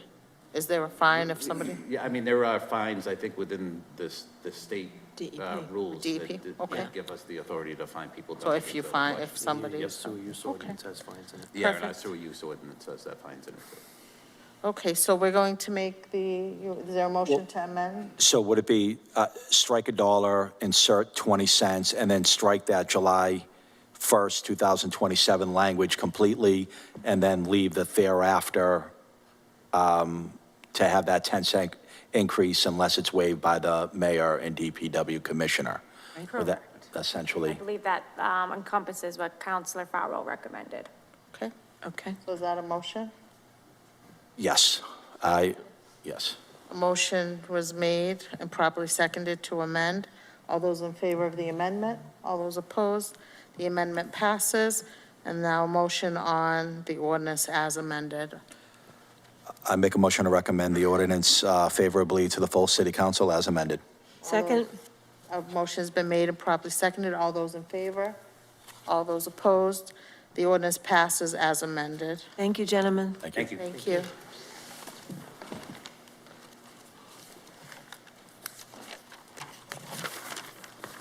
Madam Clerk, item number 5. Item number 5, ordinance, an ordinance regulating cottage kitchen permits. Invited to attend, James Doucette, Chief of Inspectional Services, Wadeja McCullough, Commissioner of Health and Human Services, Brendan Weeks, Deputy Chief Commissioner. Deputy Fire Chief, sorry. Good evening. Who wants to start off with this ordinance? Sure. Or maybe James, you want to start?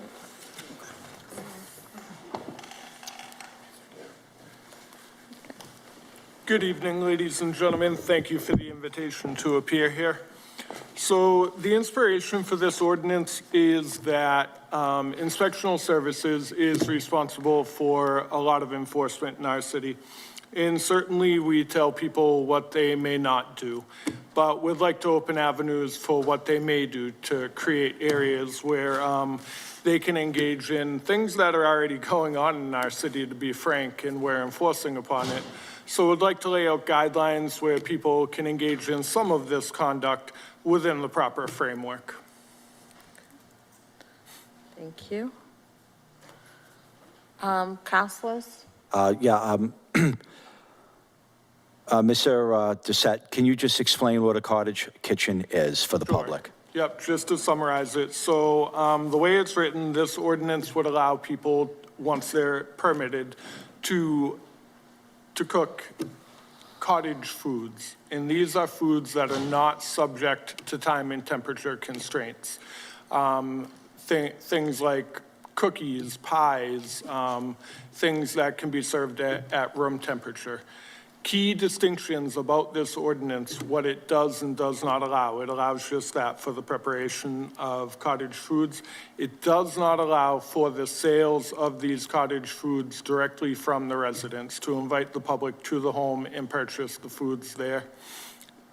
That would be done in a third-party fashion. Once the foods are prepared, they can be sold, they can be vended to other locations within our city and without, where they hold food permits, such as restaurants and supermarkets.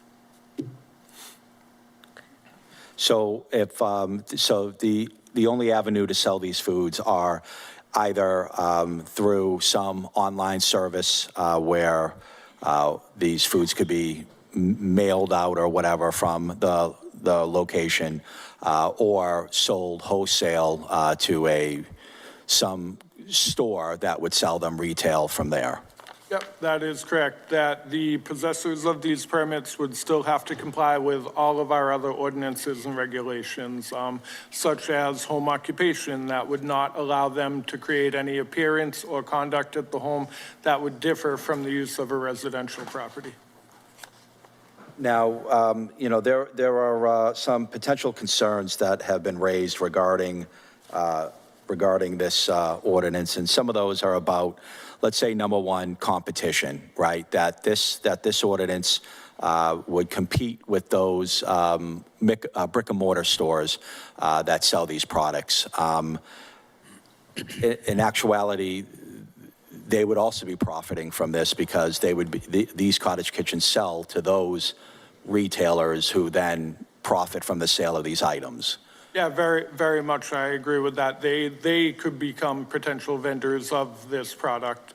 In that, I don't see that the scope of sales from a cottage kitchen rising to the level where it would be true competition to a brick and mortar store.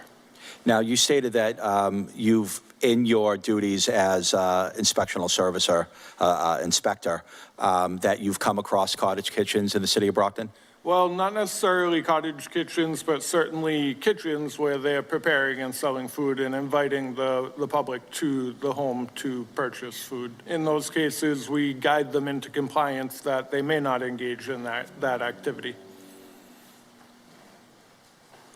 So outside of no direct sales from the home, what about issues of, let's say, odors or smells or anything that emanates from the production of these products? Yeah, certainly. We have language in the draft to say that there may not be any overwhelming odors. And also, we have a nuisance ordinance in effect in our city that very much gives discretion to the code enforcement officers regarding odors, whether they be noxious or otherwise.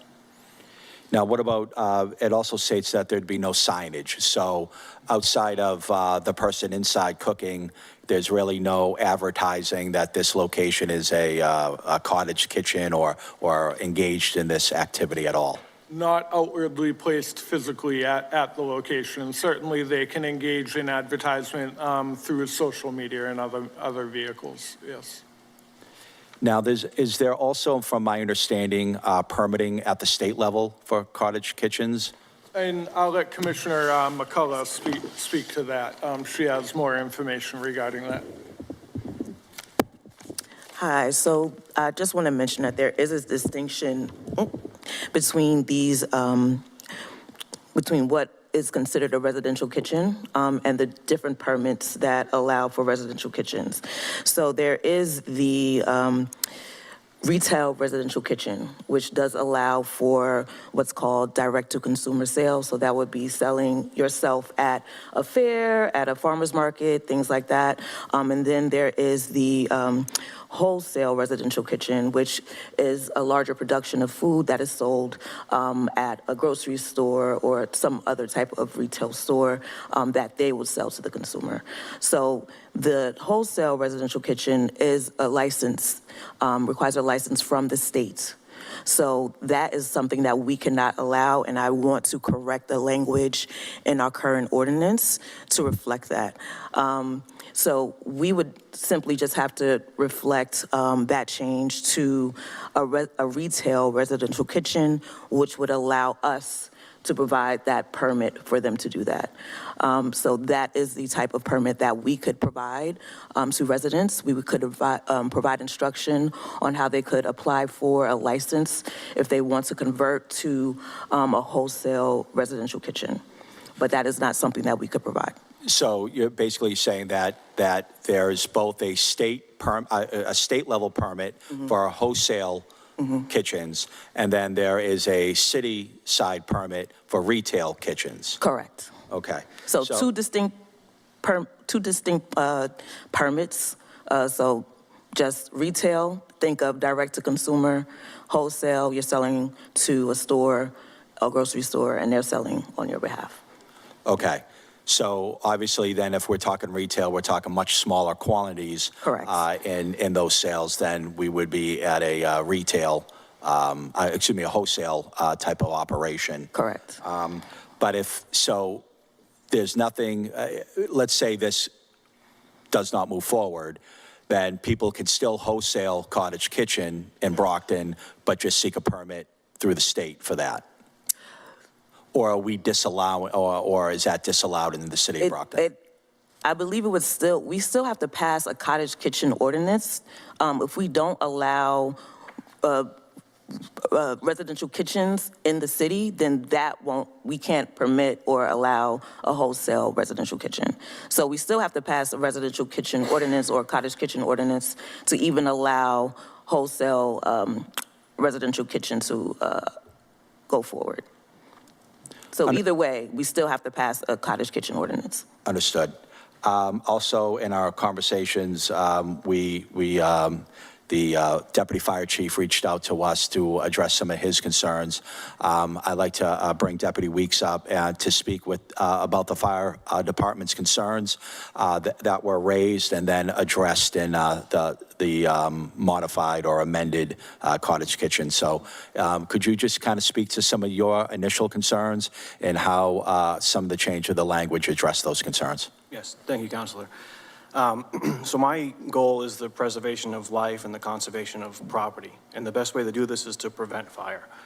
Hence the name of my division, the Fire Prevention Bureau. When you consider a commercial kitchen, it has robust cooking equipment that's designed to be used for multiple hours day after day. The walls are tile or sheets of stainless steel. The counters are stainless steel. The floors are tile. There's floor drains. It's designed to be used regularly to cook. When you consider a residential kitchen, it's built on warmth and aesthetics. wood components, maybe wallpaper, sheetrock, maybe hardwood floors. It's not really designed to be cooked in regularly for hours on a regular basis. Additionally, most commercial kitchens have some sort of suppression system built into the hood. The building may even have fire sprinklers. You don't find these things in residential homes. So anytime you bring a commercial venture into a building that wasn't necessarily designed for it in the first place, there's inherent risks associated with that. And we want to control that as best we can. An additional feature to consider is the delivery process. If you have a truck delivering 50 or 100-pound bags of flour or sugar, et cetera, to someone's home, that truck is probably blocking the street in the meantime. If we have to respond to a call with our fire apparatus and there's a semi-truck parked in the street with a ramp down the side and the driver's in the house with the two-wheeler, what kind of delay are we going to experience waiting for him to come back out and move that truck? Once those raw materials are in the building and they're being stored, where are they stored? Flour and sugar, any powdered type product has an explosion risk to it and a fire risk to it. So when you add this extra weight and these sizable materials to a building, how is it affecting the building? Is it in an egress path? Is it affecting the fire load of the room that it's stored in? The answer is yes. So there's a lot of things that need to be controlled for this to be a safe venture. If the council chooses to go ahead with this ordinance, it's going to have to require a separate inspection mechanism from the fire department. We would come in and inspect the building for smoke and CO detectors, make sure that they're all current, appropriately placed, working, fire extinguishers are present, the egress pathways are clear, any cooking gases are exhausted to the outside in a metal flue that's rated for that sort of material. We would need the ability to inspect it periodically, not just once, but to come back and make sure that the conditions that we expect are being maintained. The permit should be maintained on site so that if one of our crews responds off hours to a call for a fire alarm or something, they can explain why they have so many materials and why they're cooking at such a large scale in a home. Additionally, very large pots on stoves can actually smother the flame and create a incomplete combustion and higher levels of carbon monoxide. It's something I've seen many times over the years. We respond to someone's home for a carbon monoxide alarm, and there's a very large, maybe 18-inch stock pot on a residential stove. Now, the accumulation of carbon monoxide in the body is cumulative over time. So if someone's cooking every day in an environment where they're building up a level of carbon monoxide, they may unknowingly put themselves in danger day after day. When you cook with these very large pots on a commercial stove, which is much more robust and larger and designed for larger pots, you don't really get that same carbon monoxide production. But I have seen it many times on a smaller residential stove. So I think while I do have many concerns about this, I can recognize the fact that the Board of Health would like to be able to track the production of food in case someone were to get sick. I don't want to limit someone's ability to complement their income by working from home. But I don't want to do it in a way that's going to expose people to any sort of additional fire risk. And that's where our inspection side would come in and have to be substantially considered in this process.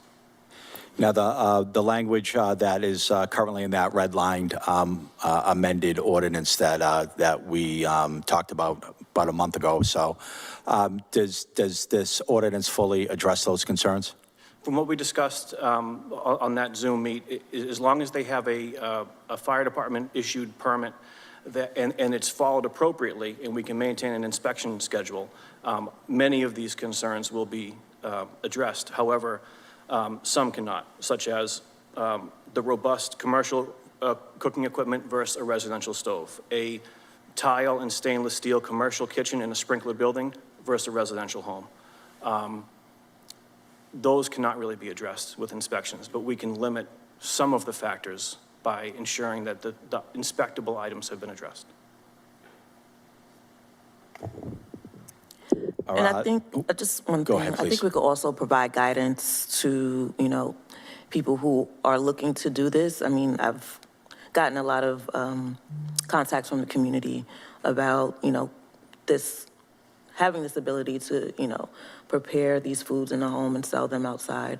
But I think we could provide guidance to address many of the concerns that are raised in advance of actually putting this forward so that people are aware and have, that in the back of their minds if they are planning to go forward, have the ability to ask questions and to, get a real understanding of the protections that are needed to, not only, prepare the foods, but to have a safe environment for themselves and their families while they're cooking in larger quantities. And just lastly, with you, Deputy Weeks, I know we kind of left that meeting with the request that you speak with ISD regarding the cost of the fire inspection permit. Did we address that, and have we developed that number? I actually believe that was left in her hands as far as what an appropriate number would be.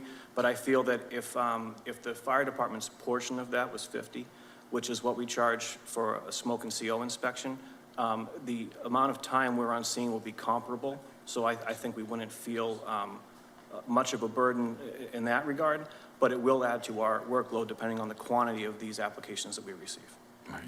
Thank you, and we can maybe amend it when necessary to include that amount for the fire inspection permanent process. Generally, Is that in the form of a motion? well, no, I'm just at some point. So generally, you go to any what do they call farmers market or some of these events, these events that we have throughout the city, you're always going to see somebody there with the brownies and the cookies and the cakes and all of those in which they sell at these events. I think as Inspector Doucette stated, this is happening. What we wanted to do is provide, number one, a framework that if anybody is doing this in the city of Brockton, that it be done within a safety framework, inspected both by inspectional services and by the fire department. Secondly, we always talk about Brockton trying to be more business friendly. And so to be able to allow people to supplement their income in this manner, is something that I found to be, attractive into putting this framework together to allow people who wish to do so, because the jamming, jellies, cookies, cakes, I mean, that people have been doing that for decades. It's really a time-honored tradition of baking in one's home. And so that's why I worked with inspectional services, with fire, and with human health department to provide this framework. And so, I submit it for the, consideration of this council, and I'll open it up for, additional questions. Councilors, any questions? Councilor Griffin? Thank you, Madam Chairman. Deputy Weeks, your perspective on this was very eye-opening. There's obviously some very serious public safety concerns here, fire. And there's also, my colleague had talked about being business-friendly. Let me add this. I received quite a number of calls from business owners, a lot of restaurant owners in this city who don't want to have this happen. They pay taxes, they pay licensing fees, they have to carry insurance. I don't think we should really open up the neighborhoods to let people have these type of things, because once we open it up, it's just going to take off. And the quality of life in our neighborhoods is already under enough stress. We have loud parties we're dealing with, a lot of traffic concerns. And I don't want the especially residents of Ward 3, I don't want them subjugated to different odors, different traffic, different deliveries that could come any time of the night. And I know inspectional services, I know the fire department do their best to police this, but I think you have enough on your plates right now that this is just too much to bring in. It doesn't really benefit the city at all. And I just think that it's not the time for it. And I think it would continue to erode the quality of life for our residents in the city of Brockton. So for that reason, I will not support this. Thank you, Madam Chairman. Councilors, any other questions? Councilor Castro? Good evening. Thank you so much for being here. As a college home ec major, I baked myself a good cake. And I have had people offer to accept my cakes. I've never charged for them. But listen, I haven't received one call that's positive about this. I got a text this morning that said, I wish to go on record in opposition to the kitchen cottages in this city. The city needs strict code enforcement. Nothing is enforced in the city as it is. Thank you.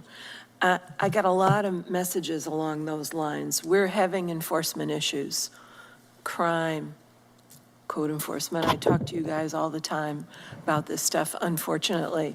And this would be adding another layer of stuff that would need to be inspected, followed up on, and enforced. And maybe we should take care of what we already have going and get it up and running and you know, really in a good way before we take on something like this. And you know, it's funny because I'm usually the person on the council pulling for individuals, and Councilor Thompson is very pro-business. And yet I'm going to be the one saying, what about all my existing businesses? They all know me at White's Bakery. They do. And so I would almost like to say, maybe we should slow this down a bit and do a survey and talk to our existing businesses. I've received a lot of complaints in the last 5 weeks arising out of businesses that were impacted by World Cup festivities. And I feel terrible about it because we do owe them a duty and we have concerns. And now there's this, and someone actually said that to me, a business on Main Street, and now there's this, and what do we do? Do you want to kill us, or do you want us to go away? And so maybe we should take the time to slow this down and survey the businesses and see what they think, and see if we can come up with a compromise. And the last thing I have to say is, this is a use. You're regulating a use. So doesn't this need to be either incorporated into zoning or have a companion zoning? You're shaking your head, yes, Commissioner Forte. Have a companion zoning ordinance with it because this is a use you're introducing. I don't think it's enough to just have an ordinance like this, which isn't to say it can't be amended or you know, have a companion piece with it. But I don't think this is ready for the prime time yet. I don't. Of course, I support my residents. I would like to see something, but I support my businesses too. And I just think we need to slow down and go carefully with this. So I can't support anything tonight, which isn't to say we can't work on it and see how it would evolve. And I appreciate the conversation because it's been very interesting. Thank you. Thank you, Madam Chair. Thank you, Councilor. Councilor Texera, did you know? So I just have a couple of questions. Obviously, this is before us because this is something that's actually happening. I think people for years have been baking or selling jams and jellies out of their home without it being regulated. So obviously, there's a need for this so we can control it and be able to inspect. But I know that there's a need out there for this because it's happening. A few years back, I know commercial kitchens where you could go and if you didn't have, you could rent space in a commercial kitchen to create your goods or whatever and sell it. I don't know if we have any of those in the city, but I know that there was a demand a few years ago where people were looking to rent like space to be able to do something like this.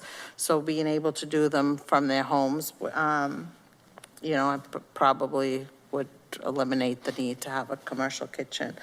If this is to pass, if I understood correctly, Commissioner McCullough, you would get rid of, in section 1, see where it's written wholesale residential kitchen, we would need to change that, correct? Yeah, you would need to change that to retail residential kitchen. Retail residential kitchen. And the other thing that I would I know, Deputy Weeks, you mentioned fire inspections, regular fire inspections, that in section, let's see, section 5, under enforcement, I think, or is it under inspection, it doesn't state specifically fire inspections, so if it is to pass, I would feel comfortable with stating that there would need to be a regular fire inspections in there, correct? Oh, you did it on a different one, okay, so it's in there? Yeah. Okay, perfect. But I mean, I'd be happy to postpone so we can keep working on this. I think there's a balance to be found, and, you know. Oh, sorry. The floor, Counselor. Apologize. So those were my questions. I do find there's a need for it. And I always say laws are for law-abiding citizens, because there's people doing this without this ordinance. So I will, we'll take it, from here, depending on what the committee chooses to do. But I do feel it's before us because there's a need for it. So thank you. I'll make a motion to postpone to the next ordinance committee meeting. Second. Motion's been made and properly seconded to postpone to the next ordinance meeting. All those in favor? All those opposed? It is postponed to the next meeting. Thank you very much. Thank you. Madam Clerk, item number 6. Number 6, ordinance, an ordinance amending the pay plan ordinance relative to the following positions: Communication Director, BEMA, Public Safety Communications Technology Specialist, Public Safety Communication Technology Specialists. Invited to attend, Troy Clarkson, Chief Financial Officer. Good evening, Mr. CFO. Good evening again, Madam Chair and members of the committee. So this is a position that has been in the works for a couple of years. I'll happily provide an overview of it, but it has been something that has been proposed and discussed between the fire chief, the police chief, the director of BEMA, the commissioner of public works. All of those agencies, as you know, carry radios, and the work to maintain and repair those radios is ongoing and significant. And so a couple of years ago, there was a proposal to actually have a person in the employ of the city who would be responsible for that important public safety function. In this current year's BEMA budget, there is funding for this position. There is not an incumbent. No one has been hired. It was in the budget listed as proposed. I did, just a few minutes ago, I don't get your packets, so just in case you were not provided with a job description, I provided one to you via email just a few minutes ago. And so that's a job description that was put together a couple of years ago by the law department. And so it was discussed and debated, I think, significantly under the previous administration. And with the support of the current mayor, it is now before you. Councilors? Thank you, Councilor Madam Chair. Griffin? I would like to see some resumes to look at. Maybe we should postpone this. We have time to review it. So this is just the ordinance for the position. It's not, I don't think it's been posted. Right, yet it has not been posted. Again, we proposed and you funded the position in the current budget, so this is the tandem to that to actually create the position. And should you do that, then we would move forward and post it. It is listed under the Brockton Emergency Management Agency budget. And Mr. CFO just stated that he emailed us the description we received. Just now. Yes, just now. Yeah, So that's. Thank you, Madam Chairman. Any other questions on this matter? No? Is there a motion?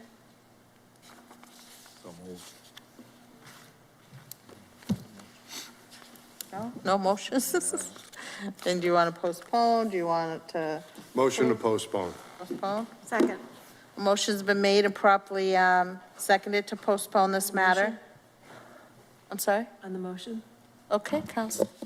I just want to say, I am interested to know, and I haven't read I probably can't see it, my email yet. you know, this is a substantial increase in salary and in all the steps, and I am interested to see what is the difference. I also like to know who this person reports to in this position. We just need more information. Sure, yeah, that's, as I said, and I'll work with the clerk's office. I always get your packet for the finance committee meetings. I don't, when I'm invited to these meetings, I just get the invite and the list. So I'll make sure that, that's why I provided you the job description in case you didn't have it.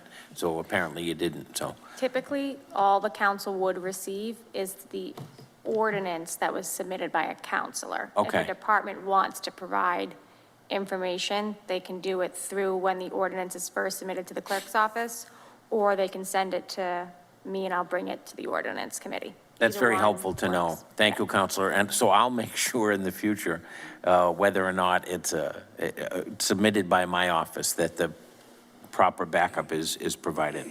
Okay, thank you. Thank you. So, motion's been made, properly seconded. All those in favor? All those opposed? The matter is postponed until the next meeting. Madam Clerk, item number 7. Item number 7, ordinance amending the pay plan ordinance relative to the following positions: facility manager, public safety building. Invited to attend, Troy Clarkson, Chief Financial Officer; Brenna Perez, Police Chief or her designee; Brian Nardelli, Fire Chief or his designee. Good evening. So, there was just, so in speaking with the mayor last week, it was after we had posted this, this agenda, we realized that actually Commissioner Forte would be the person that would oversee this, this position. So we, even though he's not on the agenda, we asked him to be here. I know that I sent an email to Chief Perez and Chief Nardelli stating that, but I see a representative here for Chief Perez. So if you wanted to speak on the matter, that's, you know, we can do that. If you don't mind, Madam Chairman, let me give you a brief overview, because the budget that we presented to you, and I just provided you a copy of it for reference, for the public safety building doesn't contemplate any employees. And as we discussed, this was our estimate of what it would cost, that $593,000 that you approved for the budget for the public safety building. And during the construction of the building, I met several times with the police chief and the fire chief and the director of BEMA and the IT department and the mayor's office to try to plan what the maintenance and what the maintenance costs would be for this building. It's 100,000 square feet, a very modern building. So lots of challenges in terms of maintenance, and that's certainly not my area of expertise, so I'm glad that Bill Forte's here to have those discussions with you.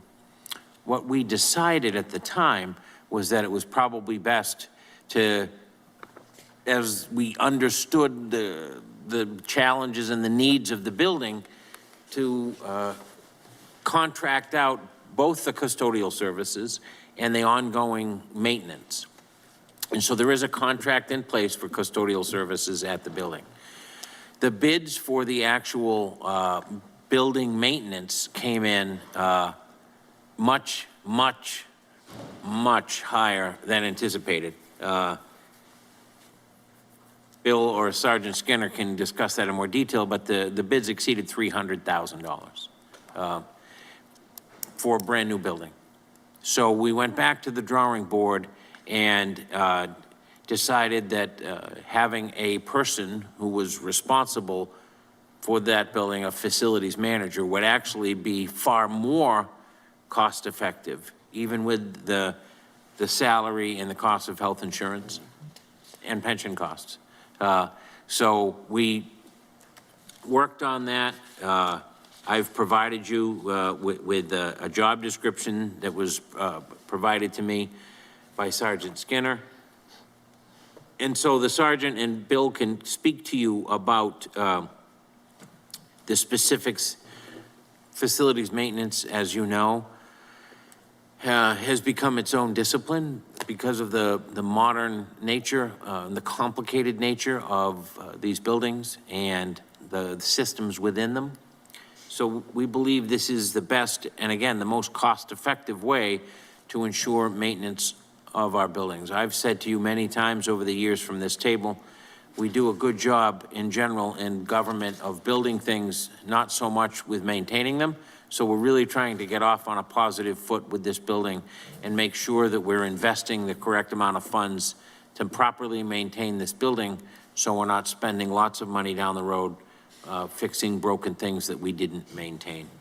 So should you agree to this, we will come back to you at the Finance Committee and seek a transfer within this budget to fund the position. So we're not seeking additional funds for the department. We're going to fund this from within what's funded right now, because we don't anticipate the contracted cost being as high if we have a person on staff.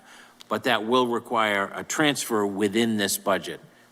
It's not before you now because it doesn't make sense to do that if you don't agree to create the position. So given that introduction, I'm happy to defer to Sergeant Skinner and to Commissioner Forty. Okay. Thank you, Sergeant. Good evening. I'm sorry, one more thing, I apologize. If this discussion goes on and you see me run out, I'm not leaving. I left my car in the garage, and if we go close to 8:45, I'll need to go and move my car. No problem. We don't want you locked up. Carl, Good evening. Well, Dr. Clarkson stole most of my thunder, so I'll say a few things. Why this role matters, or the new role matters. Public safety building is more than just a structure. It's a critical asset that supports the police, fire, emergency management, and IT. Effective facility management protects the city's investment while ensuring first responders have a safe place and safe workspace. Some of the priorities that the facilities manager would partake in is protect the city's investment by implementing preventative maintenance programs, operational reliability, ensuring critical systems are always operational, fiscal responsibility, use data-driven maintenance planning, safety and compliance, basically conducting regular inspections and taking corrective actions, technology and security, overseeing all the building systems. I see this position as a way to reduce long-term costs rather than add unnecessary expense. Preventative maintenance, energy management, life cycle planning are almost always less expensive than emergency repairs, equipment failures, or premature replacement of major systems. The goal is to operate the building efficiently and effectively and protect the taxpayers' investment over the next 50 to 100 years. As Dr. Clarkson said, when we got those bids back from the RFP, they were well over $300,000. That's just not fiscally responsible. We could have a city employee for a lot less that's going to have longevity, be there, understand the systems, and work there for decades. If we hire an outside company, we could have transient facility managers that might work there for a couple of months, then move on somewhere else. That company then hires somebody else. There's no coordination, there's no track record. We don't know how the systems are going to operate. By keeping it in-house, we feel we'll have much more control over everything and be able to keep costs down. Thank you, Sergeant. Is there somebody who's doing is there somebody now doing the work? So right now, we have help from Suffolk Construction, who they're basically working with the commissioner here to take care of any needs at this moment in time. But they're almost all done. They're going to be walking away very soon, so we need to take this role over ourselves so systems don't fail and we don't have problems. Okay, thank you. Councilors, Councilor Griffin? Thank you, Madam Chairman. Gentlemen, good evening again. I fully support this position. I mean, we have a beautiful public safety building, modern technology. Both our fire department, our police, and our IT deserve these headquarters. It's up to the city to maintain it, and I think this will be cost saving down the road, because like you said, the contract is probably double what we're paying in salary. So I support this 100%, and I look forward to working with you when we get a little bit further down the road to maybe interview some people. Thank you very much, and thank you, Madam Chairman. Thank you. Thank you. Councilor Castro? Thank you. Good evening. Good evening.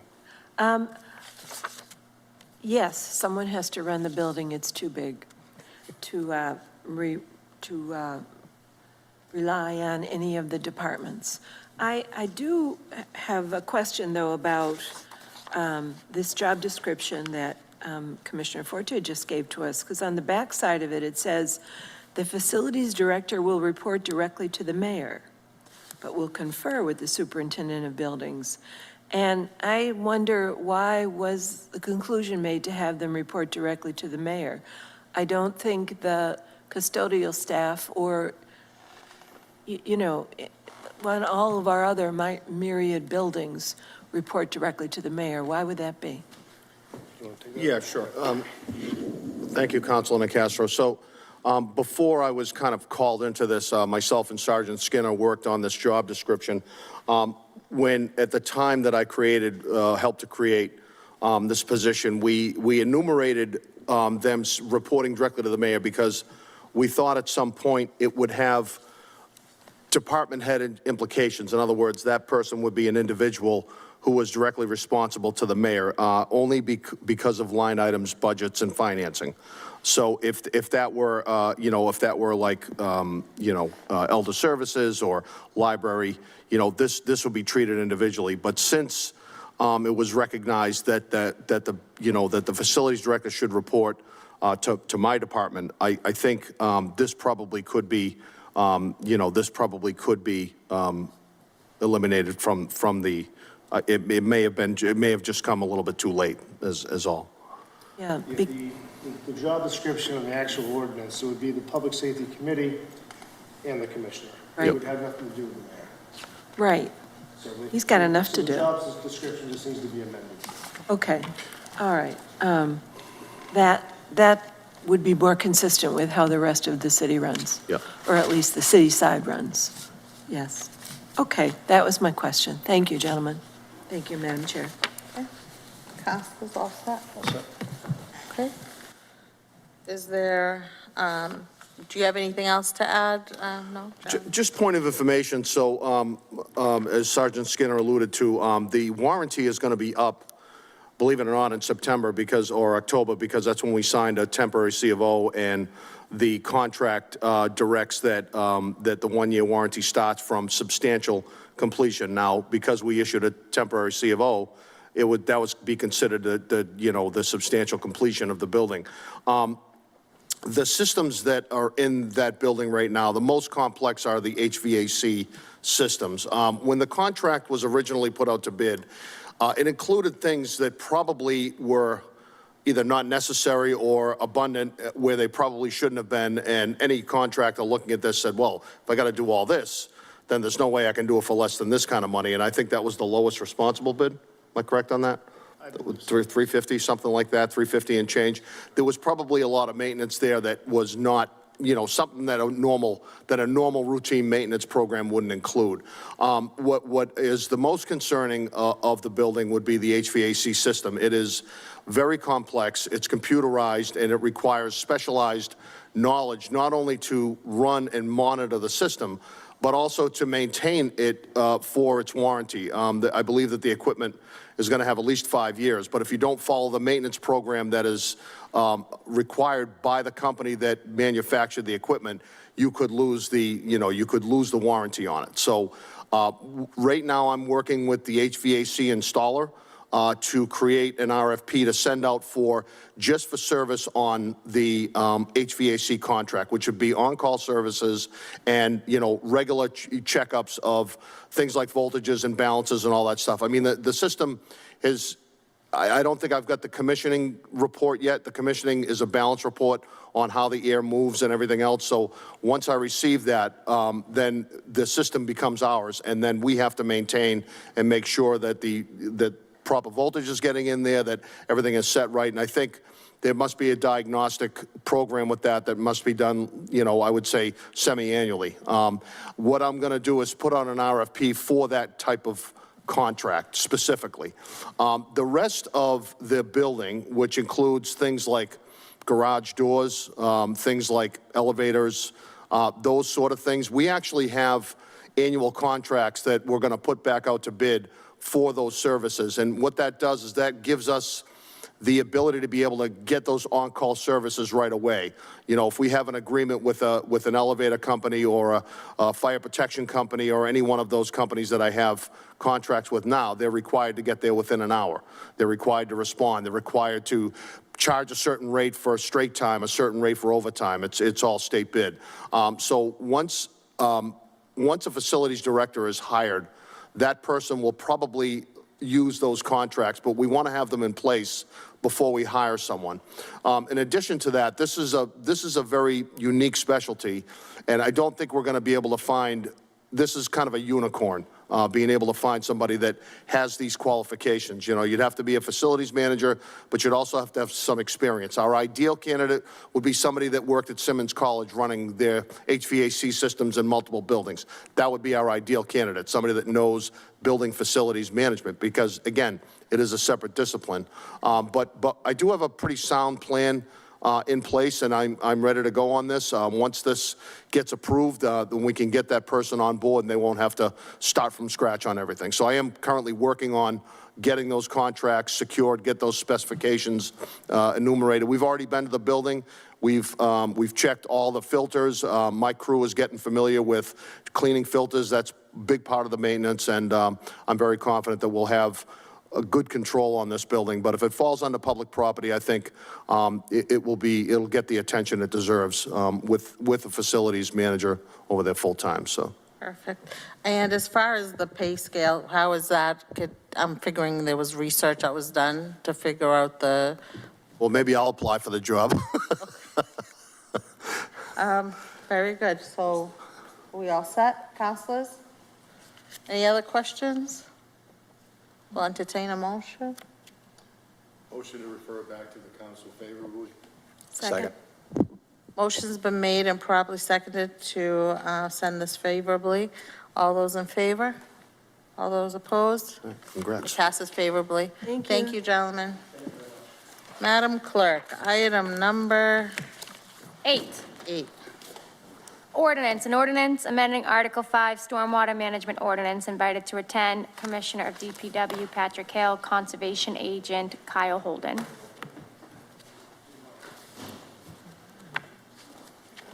Hey, how are you? Good evening. I know this has been before us before. Did you want to give a little overview, or did you have any questions? Did you want to go into questioning? What did you? No, I defer to them at this time. I mean, I'm happy to answer any questions. I think the intent of this ordinance is to try to bring the city stormwater standard to the state standard, which will not only encourage or, I guess, accommodate some of the submittals from people trying to build in this community. It's the ordinance, or the original ordinance that was presented to you and voted on that exists today is very complex. It is very stringent when it comes to removal of stormwater. It's creating complications with reviews because a certain level of review happens in the planning or the planning phase of the project or through conservation, only to come to the Stormwater Authority to be reviewed at a different standard. So we're basically asking applicants to design a stormwater system twice. So it's delayed a lot of projects. It's created a lot of frustration. Most communities like Brockton have adopted the state standard. That standard changes frequently. We would adapt to those changes as they became available. But it's made things complex and confusing, and the goal is to try to kind of streamline the process with stormwater.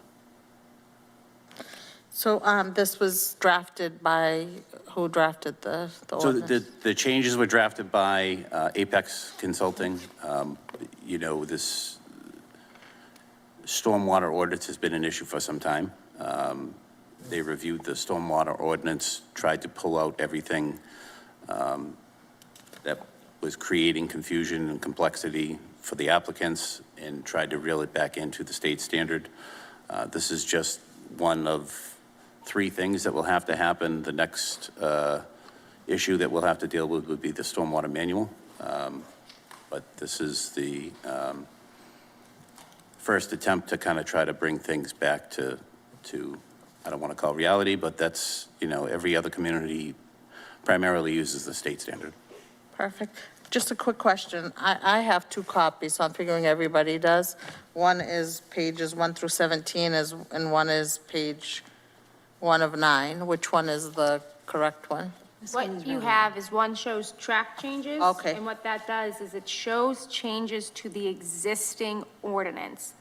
The one that's shorter would be if you adopted all of those track changes, that's what the finalized version. Final what would be the shorter one? Okay. Now, just as a caveat, we would probably need to do some sort of like substitute ordinance, because what was changed was the original ordinance, and what was submitted is just very different. I am comfortable doing that with how it's in front of you. I just want you to know that, I guess, what was originally submitted is very different than what was actually ended up being changed in the track change. That makes sense. I prefer that version than this version. This version to that, so we can adopt this version to. Yeah, I'll do it as okay. a full substitute. Okay. Councilors, do you have questions? Councilor Griffin? Thank you, Madam Chairman. Gentlemen, I support this 100%, like the Commissioner just said. We have 2 stormwaters, the city ordinance and the state ordinance. Developers have to go through this process twice. In fact, you 2 gentlemen were very instrumental in helping me very recently with a car wash up in Belmont Street. It took almost a year to get through everything. Again, no fault of yours, you have to deal with the ordinance the way it's written, but it's very duplicative, very costly for the developers, and I think this would go a long way in streamlining this matter. So I support this 100%. I want to thank both of you for all your advice and counsel during these processes with these developers. It's very, very helpful. But I think this is really needed now to get this adopted state standard, make it one time, easy to get through, either make it or they don't. And I think it'll be much easier for people to develop in the city, hopefully attract more developers to come to the city also. Thank you again, gentlemen, for all your help, and thank you, Madam Chairman. We don't. Any other questions? Yes. Councilor Castro? Thank you. Good evening, gentlemen. I'm interested to hear from Mr. Holden. Sure. Hello. For those of you who don't know me, Kyle Holden, Conservation Agent with the City of Brockton. I would like to clarify one thing. So when the Conservation Commission reviews a project, we do review to the local standard. I just want to make sure that we're on the same page here. Now, I understand that the stormwater ordinance as it currently exists does require that the Stormwater Authority do a second review. And there is language in the new proposed ordinance that will streamline that process. And I am in support of that. But I just want to clarify that when the Conservation Commission does a review, we are reviewing to the local standard as well as the state standard. So there's that. Okay, so Councilor Nicastro, do you have any specific questions for me? Well, no, this is the first time you've appeared, and This so is the first time that I've been here. Tell us. I did submit a memo to the ordinance committee a couple months ago, and I've got some concerns about the proposed ordinance as it's currently written. I can kind of go through a broad overview of those concerns, but it's all more detailed in that memo that I've submitted to you all. So some of the language in the proposed ordinance, I think could be altered. One thing is that the definition of the Stormwater Authority in the proposed ordinance basically says that would be the Commissioner of DPW or his designee. And I think that, the city has an interest in maintaining the authority in some way that it currently is. A body of, currently it's made up of myself, person from the, Troy's designee from CFO, and then 3 members of the public. And I think there's some, benefit for that as far as transparency, accountability, how, funds are spent. rather than just leaving that all up to the commissioner. No, that's no dig at Commissioner Hill here. I just think that there's a place for that in the government of the city here. So that was one thing. Secondly, there's a lot of permissive may language in the proposed ordinance rather than language that is like shall, where you are requiring certain things to be done. I think that council should be aware of that and, potentially make some changes there. Tighten it up. I think so. There are some other things that I think that while we review the stormwater ordinance, that we could take this opportunity to kind of wrap in and address some other concerns. One that I'm kind of in the middle of looking at right now, Brockton is a part of the National Flood Insurance Program, NFIP. To be a part of that program, which we are, but to maintain a membership in that program, the city is supposed to designate a floodplain administrator who manages the floodplains, and that's tied in with this. It's not exactly stormwater management, but it overlaps. And I think that if we're taking a comprehensive look at stormwater management in the city of Brockton, I think now's the time to kind of look at some of these other things that are related. That also includes I sit on the Quality of Life Task Force. I don't go on all the site inspections with the Quality of Life Task Force, but I occasionally go out in the field with them. And one of the things that I see from kind of my perspective from Stormwater and Conservation Commission angle is, we see a lot of properties around the city that have, residential properties, mind you, that have paved large portions of their lawn for either parking vehicles or whatever. So that increase in impervious surface does impact neighboring properties. But to my knowledge, we don't have any sort of ordinance, whether that be stormwater, zoning. There's a green space requirement for residential in zoning, but it's not super stringent. So, there are opportunities that we can, look at some other things and wrap that into any proposed ordinance as it moves forward. Let's see. So what I would like to see moving forward with this proposed ordinance is that we put together a working group with relevant stakeholders, both public and private, to really hone in on what the city needs and put together a more comprehensive go at this proposed ordinance. One final thought is that, I'm coming from this, from the Conservation Commission angle. I'm a full-time staff member and I basically facilitate the Conservation Commission. I review applications, I write staff reports, I attend meetings, I facilitate those meetings. As it currently exists, the Stormwater Authority does not have that support. And that is one of the major hurdles that we've hit in the last couple of years. We haven't had a meeting of the Stormwater Authority for about a year now. And I think part of that is we just don't have that staff support. We don't have anybody to manage minutes or, to really work on the agendas. And, getting a copy of the, applications that when they come in, like that's all a challenge that even as a member of the Stormwater Authority, I haven't really had, it's not super well organized as far as where those applications exist, where I can find them, where the public can find them. Mm-hmm. And then I guess finally, the other aspect that I think that having a Stormwater Authority, a body that's of people, kind of like we have now, is for that, complaints of the public. Having a forum where people can come and express their concerns and potentially find a resolution to potential violations. I think having a public forum where those things can be discussed and navigated through is important. So that's kind of my angle. I'm in complete support of revising the stormwater ordinance as it currently exists. It obviously isn't functioning well for the city. Right. So I am in support of doing something new. But I think that we can do better than what is currently proposed before council. Thank you. Yeah, thank you. Thank you. You all set, Council? At this moment. Okay, any other questions, councilors? No? Mr. Holden, have you read the new proposed? I have not seen a copy of there's a new proposed version?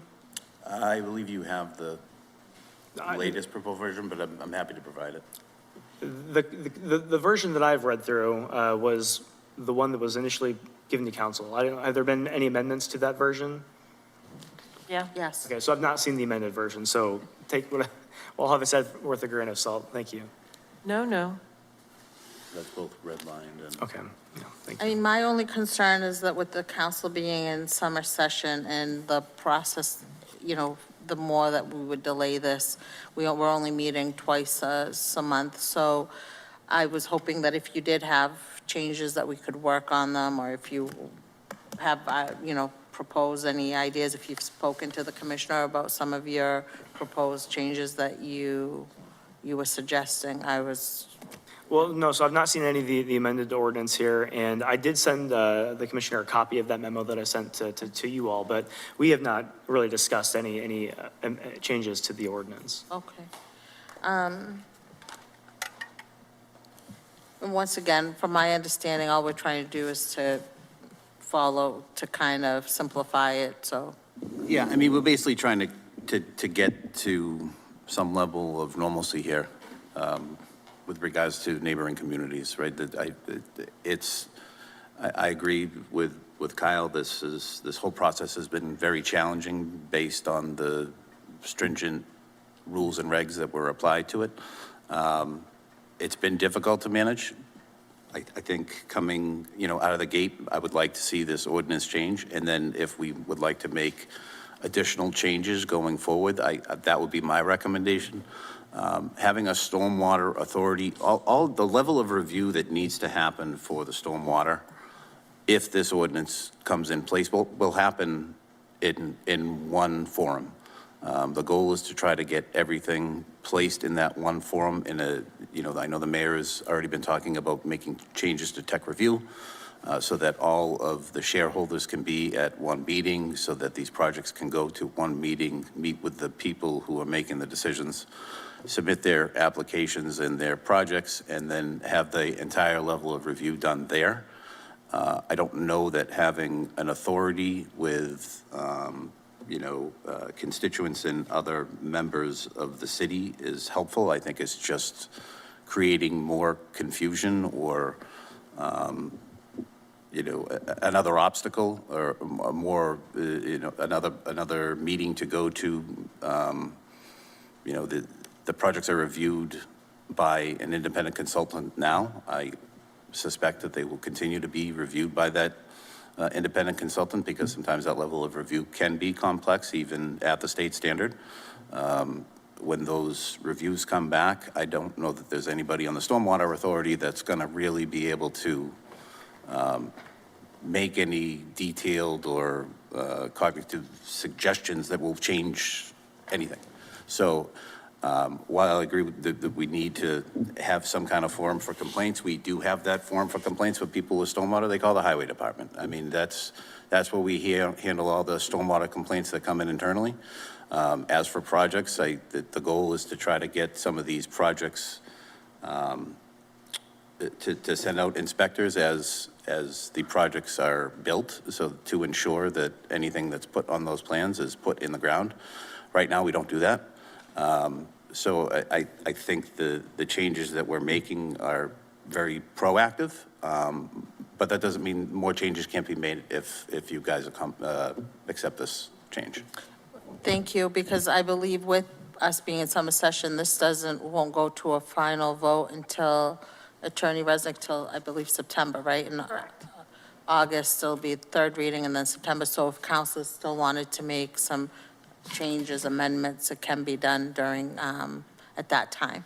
Okay? But we haven't read this. It was presented to us tonight. Correct, but what I'm saying is, you can still make amendments. Doesn't have to be tonight. It can be during city council, correct, Attorney Resnick? Correct. Yes, Yeah. you have a question? Yeah, no, not a question, just essentially a quick statement. I mean, this is kind of the second time I heard this presentation. We had the other gentleman here before, I forget his name. Darren, yeah.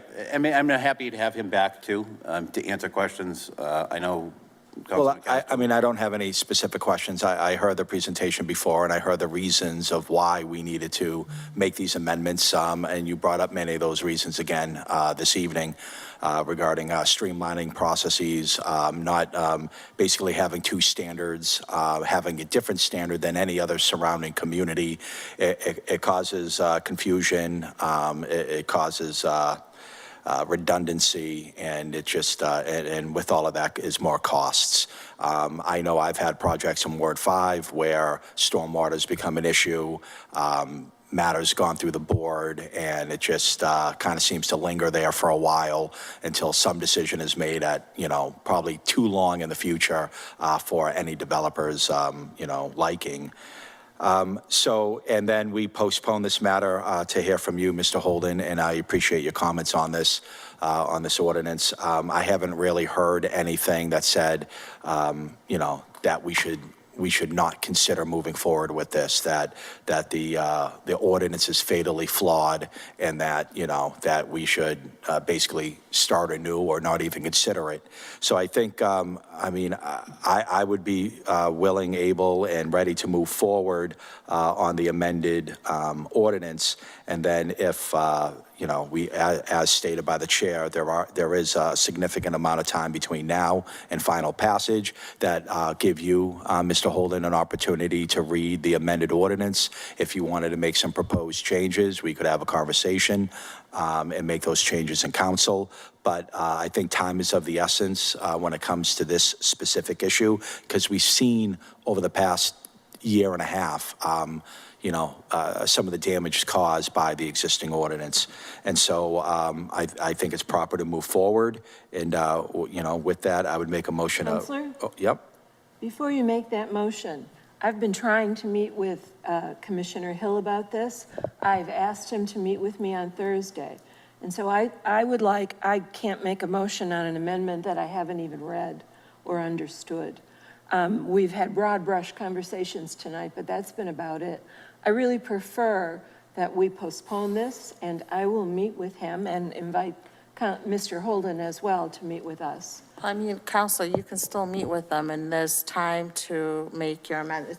Anyway, somebody needs to make a motion. Well, I'll give you the opportunity to make a motion to postpone. We'll take a vote on that. If it doesn't prevail, then we can move forward on a motion to recommend favorably. But I wouldn't take that from, I'll allow you to make your motion. Thank you. So I do make a motion to postpone to the next ordinance committee meeting.